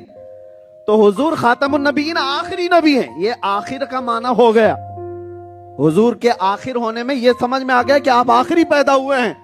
लेकिन अल्लाह ने मेराज की रात हुजूर को सबसे आगे बढ़ाया। आदम भी पीछे, मूसा भी पीछे, ईसा भी पीछे, इब्राहिम भी पीछे, इस्माइल भी पीछे, यूसुफ भी पीछे, जकरिया भी पीछे, सुलेमान भी अलैहिमुस्सलातु व तस्लीम, सारे नबी पीछे, जो पहले आए वो भी पीछे। तो सबसे आगे बढ़ा कौन? रसूलुल्लाह सल्लल्लाहु अलैहि वसल्लम। पैदा हुए सबसे आखिर में और बढ़े सबसे आगे। तो नमाज पढ़ाने के बाद ऐलान हो गया, देख लो इस मुस्तफा की जात को पैदा हुआ है आखिर, इमामत में अव्वल, इमामत में अव्वल। यही माना है अव्वल और आखिर का, वही है अव्वल। हाँ समझ के चलो, वही है अव्वल। हाँ, आखिर पैदा होने में और इमामत करने में अव्वल। आप सुनिए मेराज की रात कितनी देर वहां पर मेरे आका ने इमामत की, कितनी देर नबियों के साथ उनके कसीदे सुने, वल्लाहु आलम, अल्लाह बेहतर जाने। फिर उसके आगे का सफर है, पहले आसमान पर तफसील से हदीसों में आप भी पढ़िए कभी। इंटरनेट आप खाली गेम खेलने के लिए मत इस्तेमाल करो, हर जुबान में आपको मिल जाएगा मेरे आका के मेराज का सफर। ऑथेंटिक उलमाए अहले सुन्नत व जमात की लिखी हुई किताबों के जरिए से आप भी पढ़े कुछ। पहले आसमान का दरवाजा खोला गया, मेरे आका वहां गए तो आदम अलैहिस्सलाम से मुलाकात हुई। आदम अलैहिस्सलाम ने मरहबा कहकर इस्तकबाल किया। ये वही नबी हैं जो बैतुल मुकद्दस में पीछे नमाज पढ़ के भी गए। अब यहां पर एक कंफ्यूजन भी होता है ना, सवाल भी है कि वहां तो नमाज में सब थे, फिर आसमानों पे ये कब आए? मेरे अजीजों, वही दूल्हा की बात है।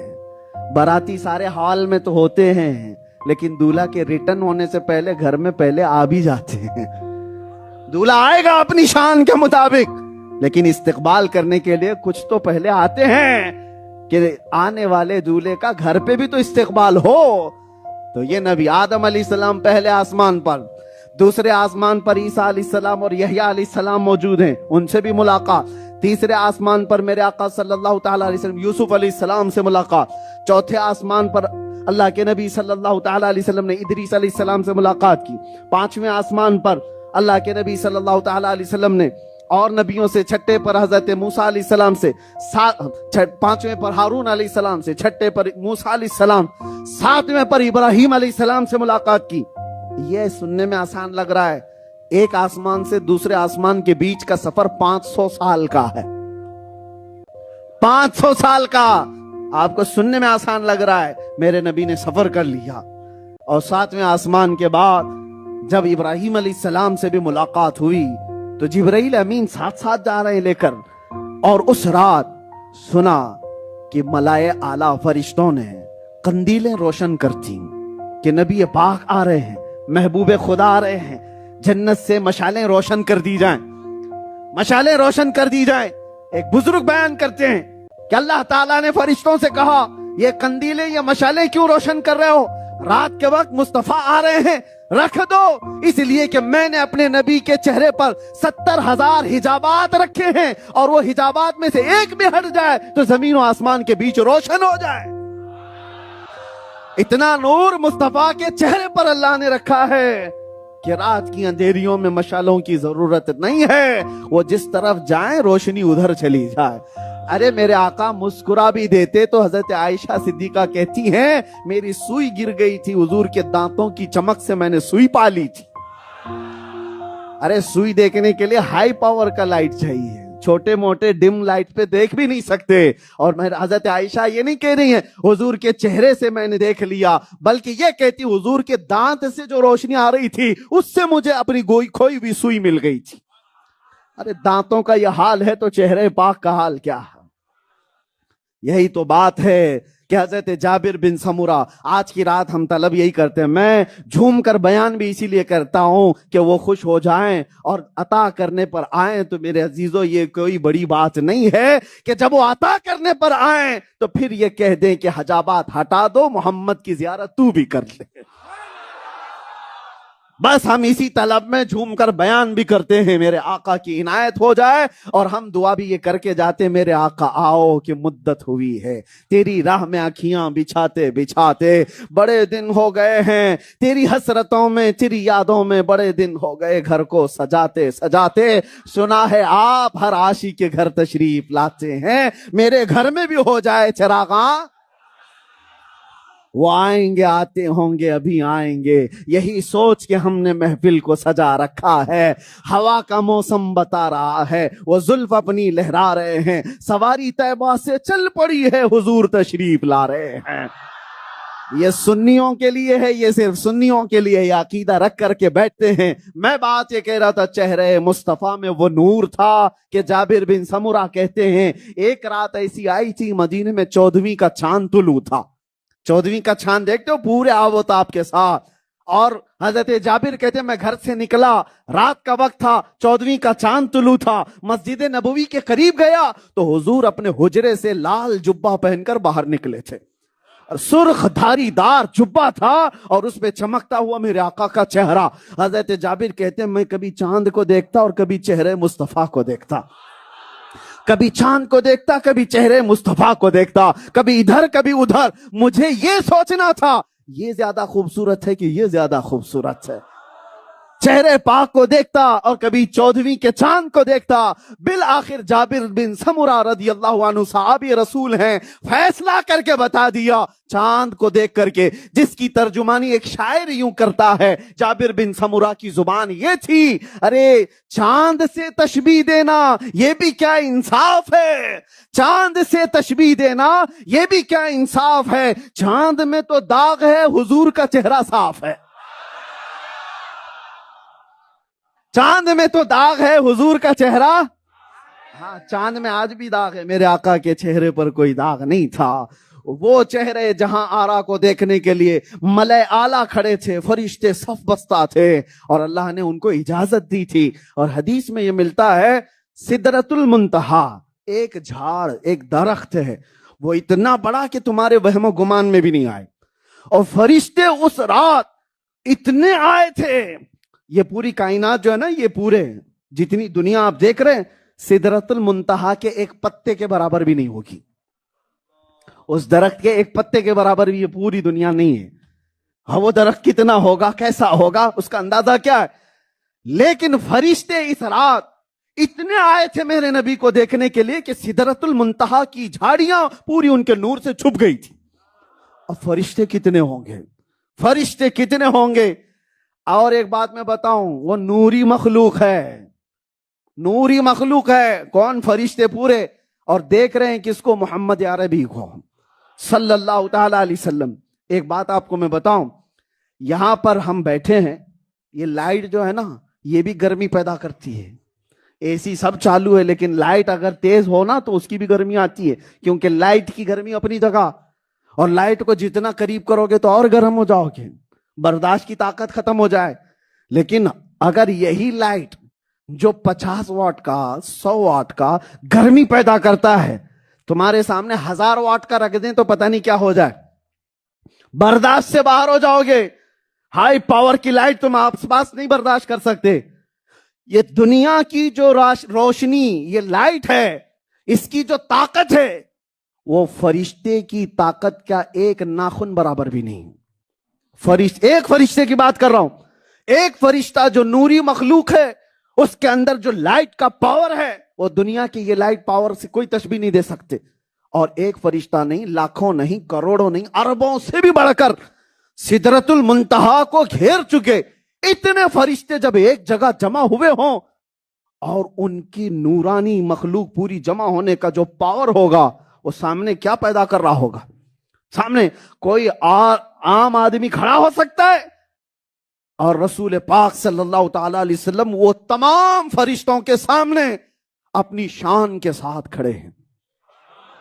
हुजूर की जियारत कर रहे हैं फरिश्ते, उसमें जिब्राइल भी हैं, मीकाइल भी हैं, इजराइल भी हैं, इसराफील भी हैं अलैहिमुस्सलाम, सारे मलाए आला हैं, और हुजूर की जियारत कर रहे हैं। इतना हाई पावर वहां पर मलाए आला का, फरिश्तों का, नबी पाक सल्लल्लाहु अलैहि वसल्लम खड़े हैं। यही तो हम सुन्नी समझाना चाहते हैं, जो सिर्फ बशर बशर बशर की रट लगाते हो, सिर्फ किसी बशर को फरिश्ते के पास खड़ा करके दिखाओ, तुम्हारे समझ में आ जाएगा सिर्फ बशर ये नूरी मखलूक का मुकाबला नहीं कर सकता। मेरे आका बशर भी हैं और नूर भी हैं। अगर वो नूर के साथ ना होते तो ये नूरानी मखलूक का मुकाबला कैसे होता। नूर हैं। अब उसके बाद लाइट की जो ताकत है, पता है आपको, आइंस्टाइन ने कहा है ये जो लाइट का जो ट्रेवल, इसकी जो मिकदार है, कितनी तेज रफ्तार होती है, नूरी साल जिसको कहते हैं, नूरी साल। अरे लाइट की जो रफ्तार है उसका 10% निकाला गया तो 1,67,000 किलोमीटर पर सेकंड, 1,67,000 किलोमीटर पर सेकंड। ये रोशनी, ये पूरे नूरी जो साल हैं, जो सफर है, उसका 10% कहा गया है। 90% तो छोड़ो, उसका इतना हिस्सा, बाकी कितना तेज रफ्तार होगी ये कोई नहीं समझ सकता। नूर के सफर के बारे में, रोशनी के सफर के बारे में, ये दुनिया का साइंसदान कहता है इतना तेज सफर कर सकता है, और उतना तेज कोई इंसान नहीं कर पाएगा।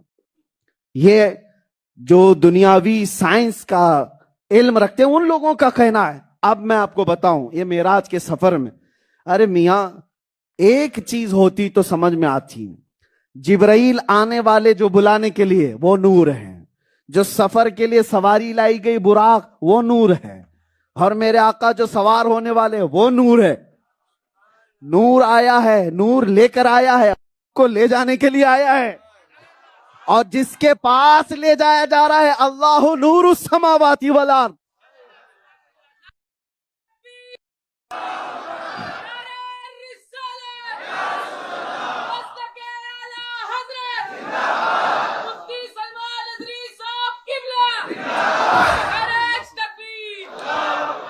आज की रात सिर्फ मेरे मुस्तफा के नारे, किसी और की इज्जत नहीं, सिर्फ नबी पाक की। हमारी तारीफें ना करें, मुस्तफा तारीफ करें। जितनी देर तारीफ करोगे मेरे आका की, हर लम्हे रहमतों की बारिश होगी। आला हज़रत इसीलिए तो कहते थे, करूं मदह अहले दुवल रजा, पड़े इस बला में मेरी बला, मैं गदा हूं अपने करीम का, मेरा दीन पारे ना नहीं, बस ये मसलक हम सबको मिल जाए। नूर आया है, जिब्राइल अमीन अलैहिस्सलाम, और ले जाने के लिए जो सवारी बुराक आई वो भी नूर, जिसको ले जाना है मोहम्मद अरबी सल्लल्लाहु अलैहि वसल्लम वो भी नूर, और जिसके पास ले जाना है अल्लाह वो भी नूर। ये नूर का पूरा सफर देखें। नूर अल्लाह है, जिसको भेजा जिब्राइल वो भी नूर, जो दे करके भेजा बुराक वो भी नूर, जिसको बुलाने के लिए भेजा वो भी नूर। अरे जहां सारा सफर शुरू से लेकर आखिर तक नूर नूर नूर नूर ही हो, तो तुम्हारी ये खुराफाती अकल में कहां से आए जो सवालात करते हो? अरे मट्टी के जहन का आदमी नूर की बातें कहां समझ सकेगा? और रफ्तार तुम नाप रहे हो, तुम्हारी रफ्तार पर कयास मत करो। तुम अपने कामों पर नबी पाक के कामों को कयास ना करो। अरे मैं नहीं इतना जा सकता, वो कैसे जा सकते हैं? तेरी हैसियत और है, मेरे आका का मकाम और है। हाँ, लोग पहले के जमाने में नूह अलैहिस्सलाम के जो उम्मती थे वो यही तो कहते थे, कैसे नबी हैं, या बाजारों में चलते फिरते हैं, खाते पीते हमारी तरह तो हैं, लेकिन ये नबी कैसे हैं? वो बोली कुफ्फार और मुशरिकीन की है, ईमान वालों की बोली नहीं है। लोग जो बराबरी की बात करते हैं, मेराज का वाकया सुन करके, ये इसलिए भी सुन्नी हो, आपको अकीदा बताना जरूरी है। कुछ ऐसे फिरके भी हैं जो ये कहते हैं उम्मती अमल करते करते कभी नबी के बराबर भी हो जाता है। हो सकता है कोई, और कोई बदबख्त ये भी लिख करके चला गया कि नबी हमारी ही तरह बशर हैं, बड़े भाई के बराबर हैं। मुआज़ल्लाह, उनसे मैं कहता हूं, कहां का कंपैरिजन लाए हो? कहां का मुकाबला? जरा अपना पसीना सूंघ करके देख ले। अरे कोई दूसरे अच्छे भले आदमी को सूंघा तो तू वैसी बेहोश हो जाए। और मेरे नबी के पसीने की बात यह है, उम्मे सुलैम कहती हैं, हुजूर के पसीने के कतरे हम शीशियों में जमा करते थे, और जब किसी की शादी होती दुल्हनों को लगाया करते थे। और ऐसी खुशबू मदीने में ही नहीं थी। सुनो तवज्जो, ये सिर्फ दुल्हनें नहीं लगाती थी। हदीसों में मिलता है, जिन दुल्हनों ने मेरे मुस्तफा के पसीने की खुशबू लगाई, उनकी 7 नस्लों तक भी वो खुशबू आया करती थी। आज बिगड़े हुए मुआशरे के इलाज के लिए सिर्फ हम स्टेज से बोलें और यहां से इलाज हो, ये नहीं होता, बल्कि इसके लिए मास्टर प्लानिंग की जरूरत होती है। नौजवानों से मैं कहूंगा, तुम शादी करने जा रहे हो, निकाह करने जा रहे हो, तो मास्टर प्लानिंग तुम्हारे अंदर होनी चाहिए कि मेरा बच्चा कैसा हो, मेरी औलाद कैसी, मेरी नस्ल कैसी हो। जब तक तुम्हारे अंदर नीयतें साले नहीं होती, बच्चे भी अच्छे नहीं आते। और फिर जवान होने के बाद फिर सोचते हो बिगड़ गया है, अब इसको ठीक ठाक करना है। पौधा जब दरख्त बन जाता है तो फिर वो अपनी शक्ल नहीं ले पाता। पौधे को शक्ल देने के लिए जब वो कोंपल में है तभी से उसे शक्ल दिया कर। नारे और मुफ्ती साहब का बयान सुने। अल्लाह के नबी सल्लल्लाहु तआला अलैहि वसल्लम की 3 बातें। हुजूर ने फरमाया, अल्लिमू औलादकुम सलासा खिसाल, 3 आदतें अपने बच्चों को सिखाओ। सबसे पहली चीज, हुब्ब नबीकुम, अपने नबी की मोहब्बत। दूसरे हुजूर फरमाते, हुब्ब अहली बैतिही, रसूल के घर वालों से मोहब्बत सिखाओ। व तिलावतल कुरानिल करीम, तीसरे नंबर पर कुरान पाक की तिलावत सिखाओ।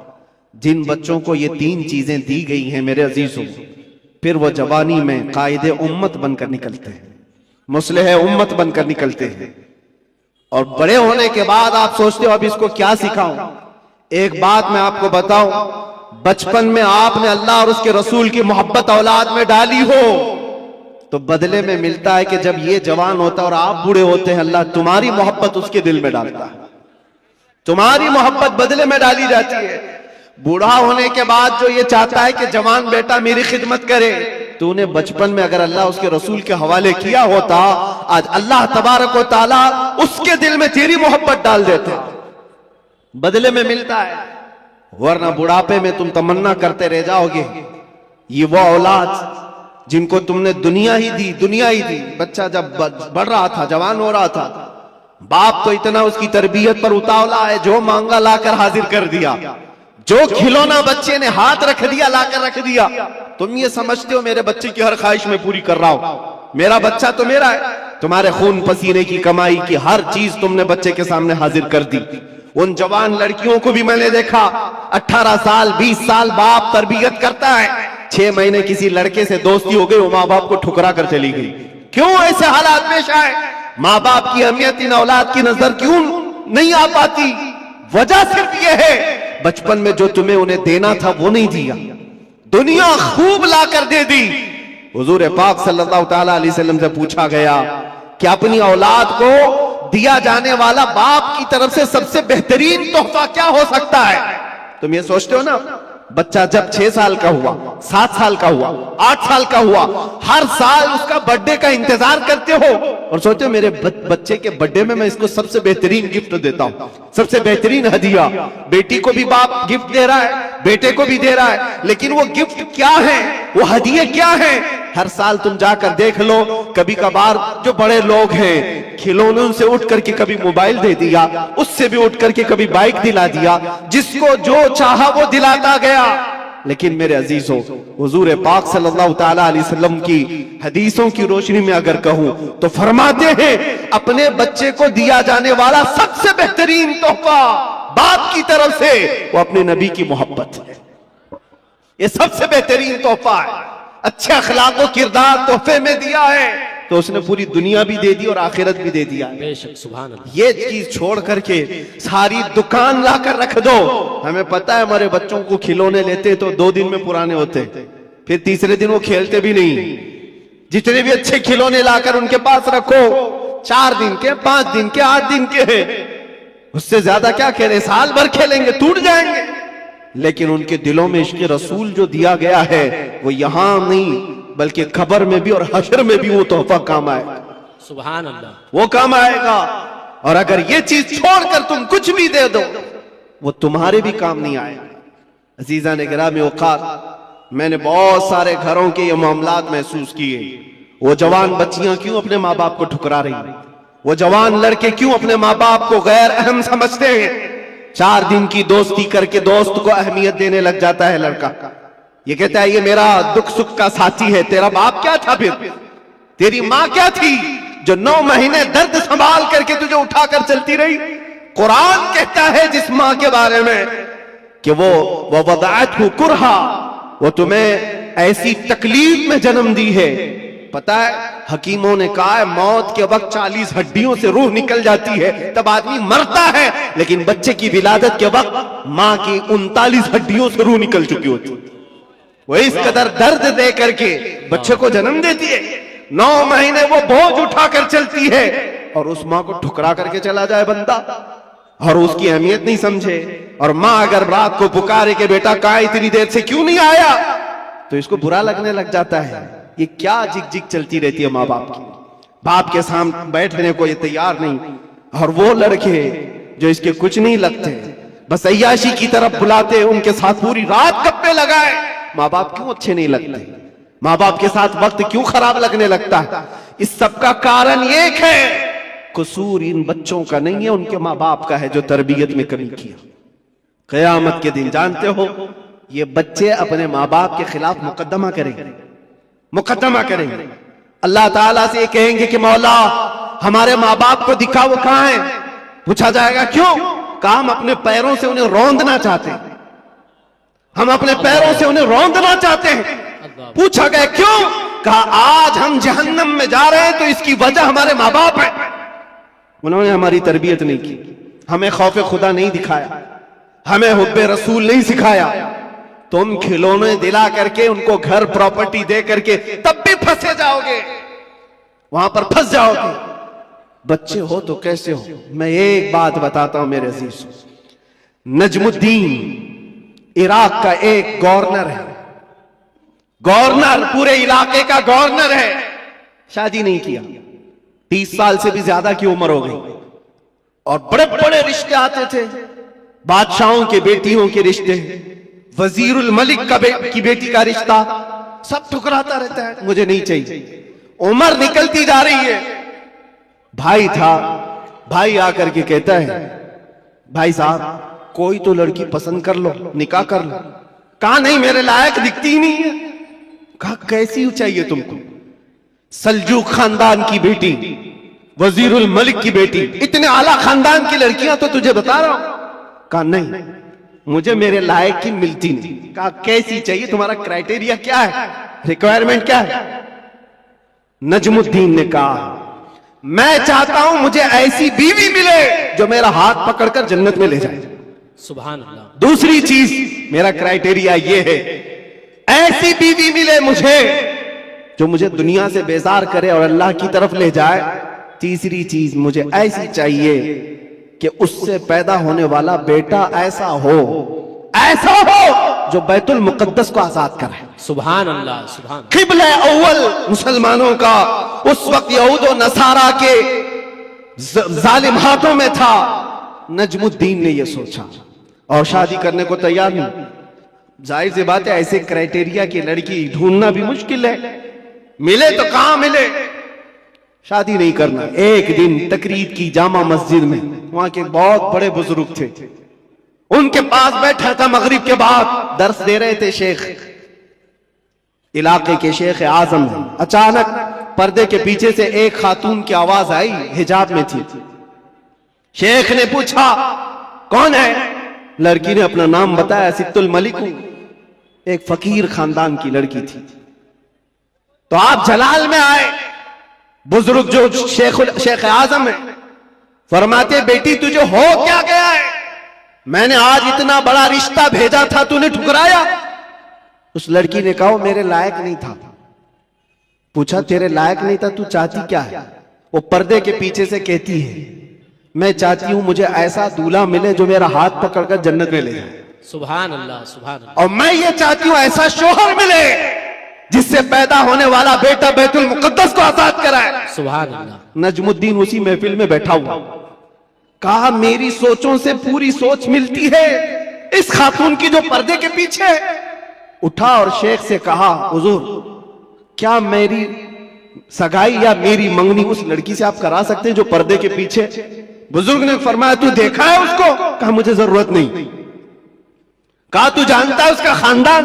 कहा वो भी मुझे जरूरत नहीं, उसकी नीयत मेरे लिए काफी है। जो मेरी नीयत है वो उसकी नीयत है।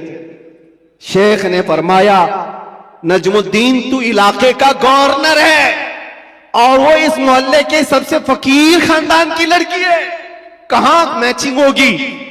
नजमुद्दीन ने कहा फिर भी मुझे चलेगा। वो मगरिब के बाद बैठा, ईशा से पहले उसी मस्जिद में निकाह भी हो गया। सुभान अल्लाह। उसी रात को विदाई भी हो गई। इधर लड़का भी राजी, लड़की भी राजी। नीयतों का मिलाप था, नीयतों का एकजा होना था। ये नजमुद्दीन अपनी दुल्हन को लेकर गया। जानते हो मेरे अजीजों, तारीख के औराक उठाकर देख लो, ये वो हसीन जोड़ा है जिससे पैदा होने वाले लड़के का नाम सलाहुद्दीन अय्यूबी है। सुभान अल्लाह। सुभान अल्लाह। सुभान अल्लाह। बहुत खूब। सुभान अल्लाह। कौन है सलाहुद्दीन? ये आसमान से उतरा हुआ नहीं था, ये जमीन से निकला हुआ नहीं था। माँ बाप की सालेह नीयत की वजह से सलाहुद्दीन पैदा होता।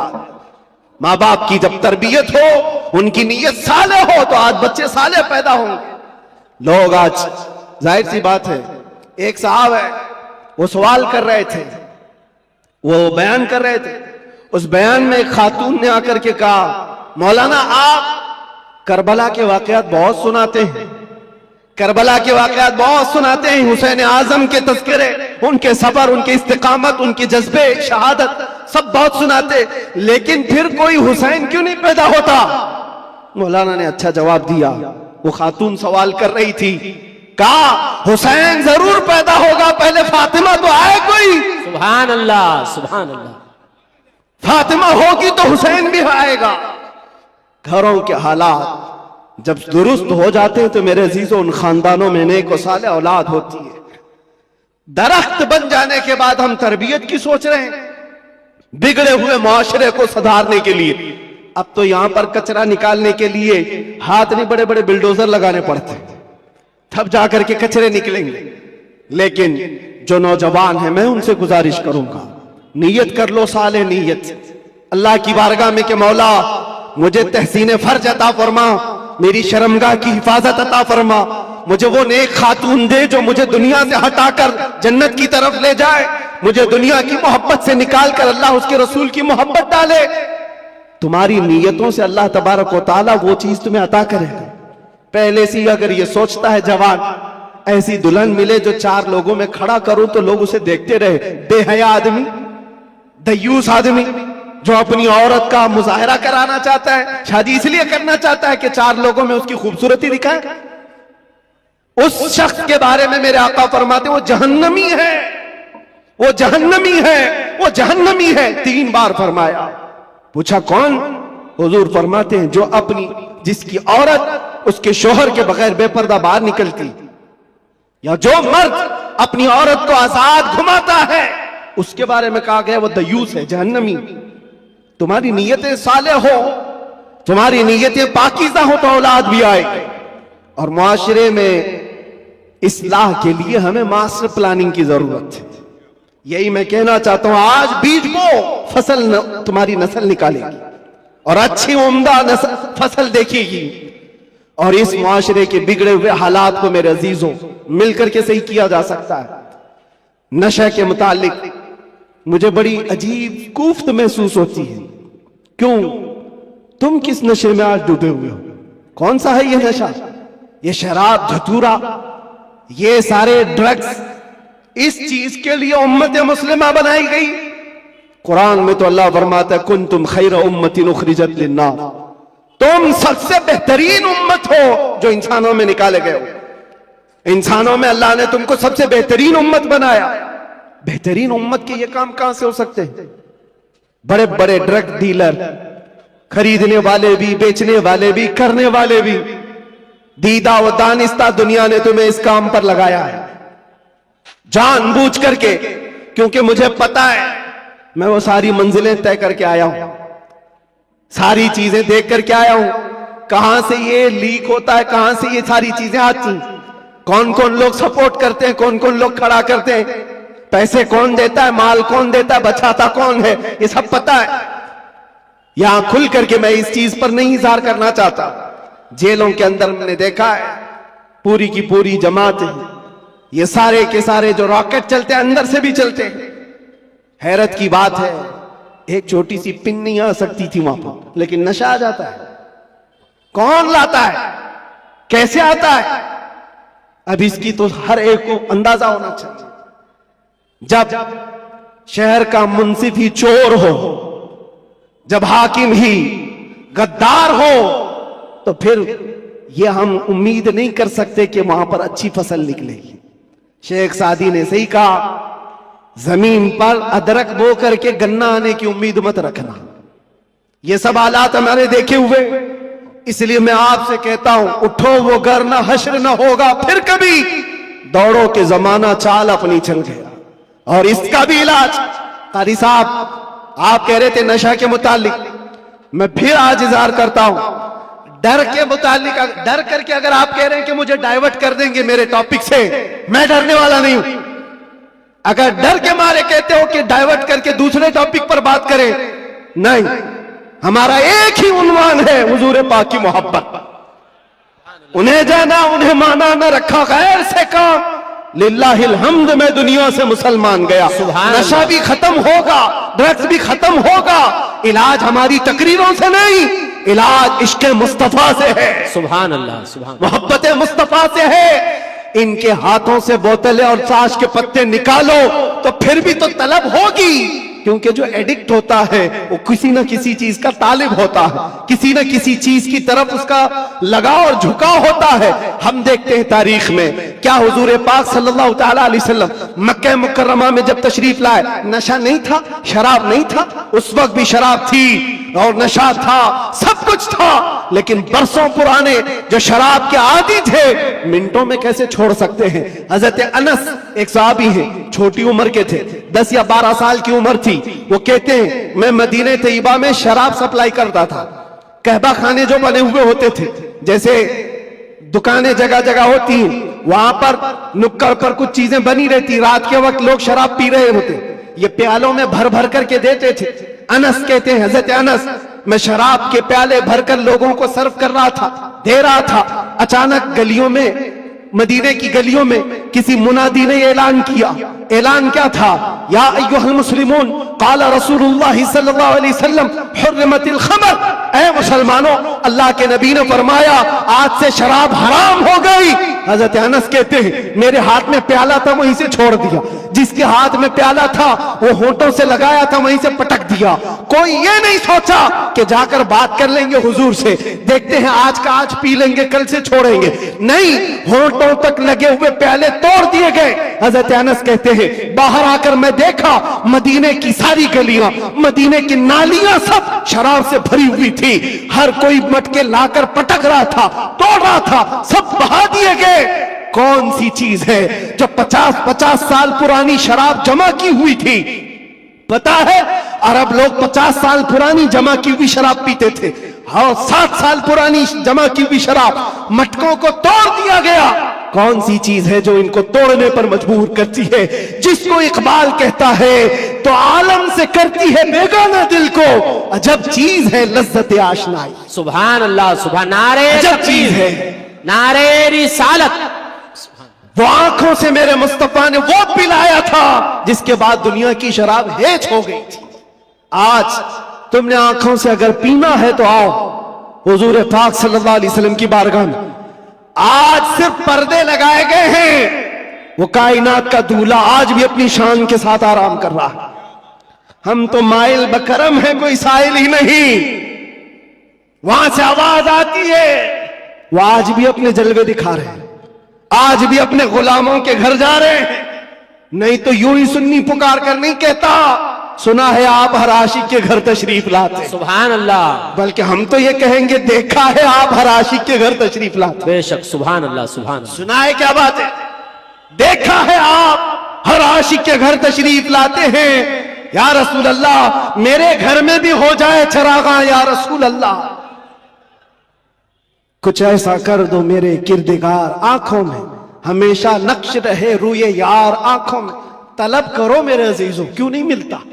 अगर रब्बे जुल जलाल की बारगाह में तड़प करके मांगा होता कुछ ऐसा कर दे मेरे किरदगार, आंखों में हमेशा नक्श रहे रूए यार, आंखों में उन्हें न देखा तो किस काम की है ये आंखें कि देखने की है सारी बहार, आंखों में हमने देखा है मेरे अजीजों अपनी जिंदगी में जब हमारा दिल ज्यादा टूट जाता है आमिना कलाल संभालने के लिए तशरीफ लाता। सुभान अल्लाह, सुभान अल्लाह। और फिर अंदाजा होता है सहाबा ने अपनी तमाम तर वो सारी आदतों को कैसे खत्म किया था, वो एक दीदार रसूल से, वो एक जियारत मुस्तफा से सब कुछ तोड़ दिया था, सब कुछ छोड़ दिया था। आज वो एक मोहब्बत तुम्हारे दिल में घर कर जाए, मैं कहता हूं हजारों तकरीरों की जरूरत नहीं, तुम्हारे इलाज मुआलजे के लिए डॉक्टरों की जरूरत नहीं, वो एक इश्क मुस्तफा तुम्हें आसमानों की बुलंदी तक पहुंचा सकता है। बेशक, उठाकर तुम्हें कहां से कहां ले जाएगा तुम्हें अंदाजा भी नहीं।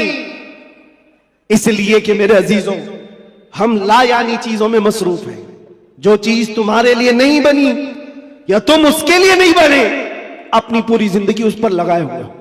और जिस चीज के लिए अल्लाह ने तुम्हें बनाया और जो चीज तुम्हारे लिए बनाया उससे आंखें मूंद कर बैठे हो। इसके लिए आला हज़रत फरमाते हैं शहद दिखाए जहर पिलाए, कातिल डाइन शोहर कुश।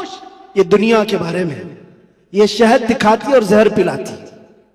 होता यही है जितनी हसीन चीजें यहां दिख रही हैं देखने में तो शहद है और हकीकत में जहर है। जो पी लेता है वो तड़प तड़प के मरता है। कातिल है ये दुनिया, डायन है। डायन किसको कहते हैं? जो अपने शोहर को मार डालती, जो शोहर बदलती है। और आला हज़रत ने 3 बातें फरमाई इस दुनिया के बारे में, शहद दिखाए जहर पिलाए, कातिल डायन शोहर कुश। जो इससे मोहब्बत करता है ये दुनिया उसी को मारती है और फिर दूसरे के घर चली जाती है। देखो टटोल करके अपनी जेबों में जो चीज है, क्या ये तुम्हारे पास हमेशा रहने वाली चीज है? तुम कल किसी और के हाथ में ये पैसे देख रहे होंगे, तुम्हारे माल और तुम्हारे जायदाद किसी और के हाथ में होंगे। हो सकता है जिंदगी में किसी बंकर में रख करके बैंक में खूब हिफाजत करो, मरना तो है, कब्र में बैठकर देखो कि तुम्हारे बच्चे उस पर नाच रहे होंगे। फिर उसके बाद क्या होगा? हसरत से तुम देखते रहो कि जिसके लिए मैंने क्या क्या करके जमा किया, ये मेरी औलाद इस तरह से इसका इस्तेमाल कर रही।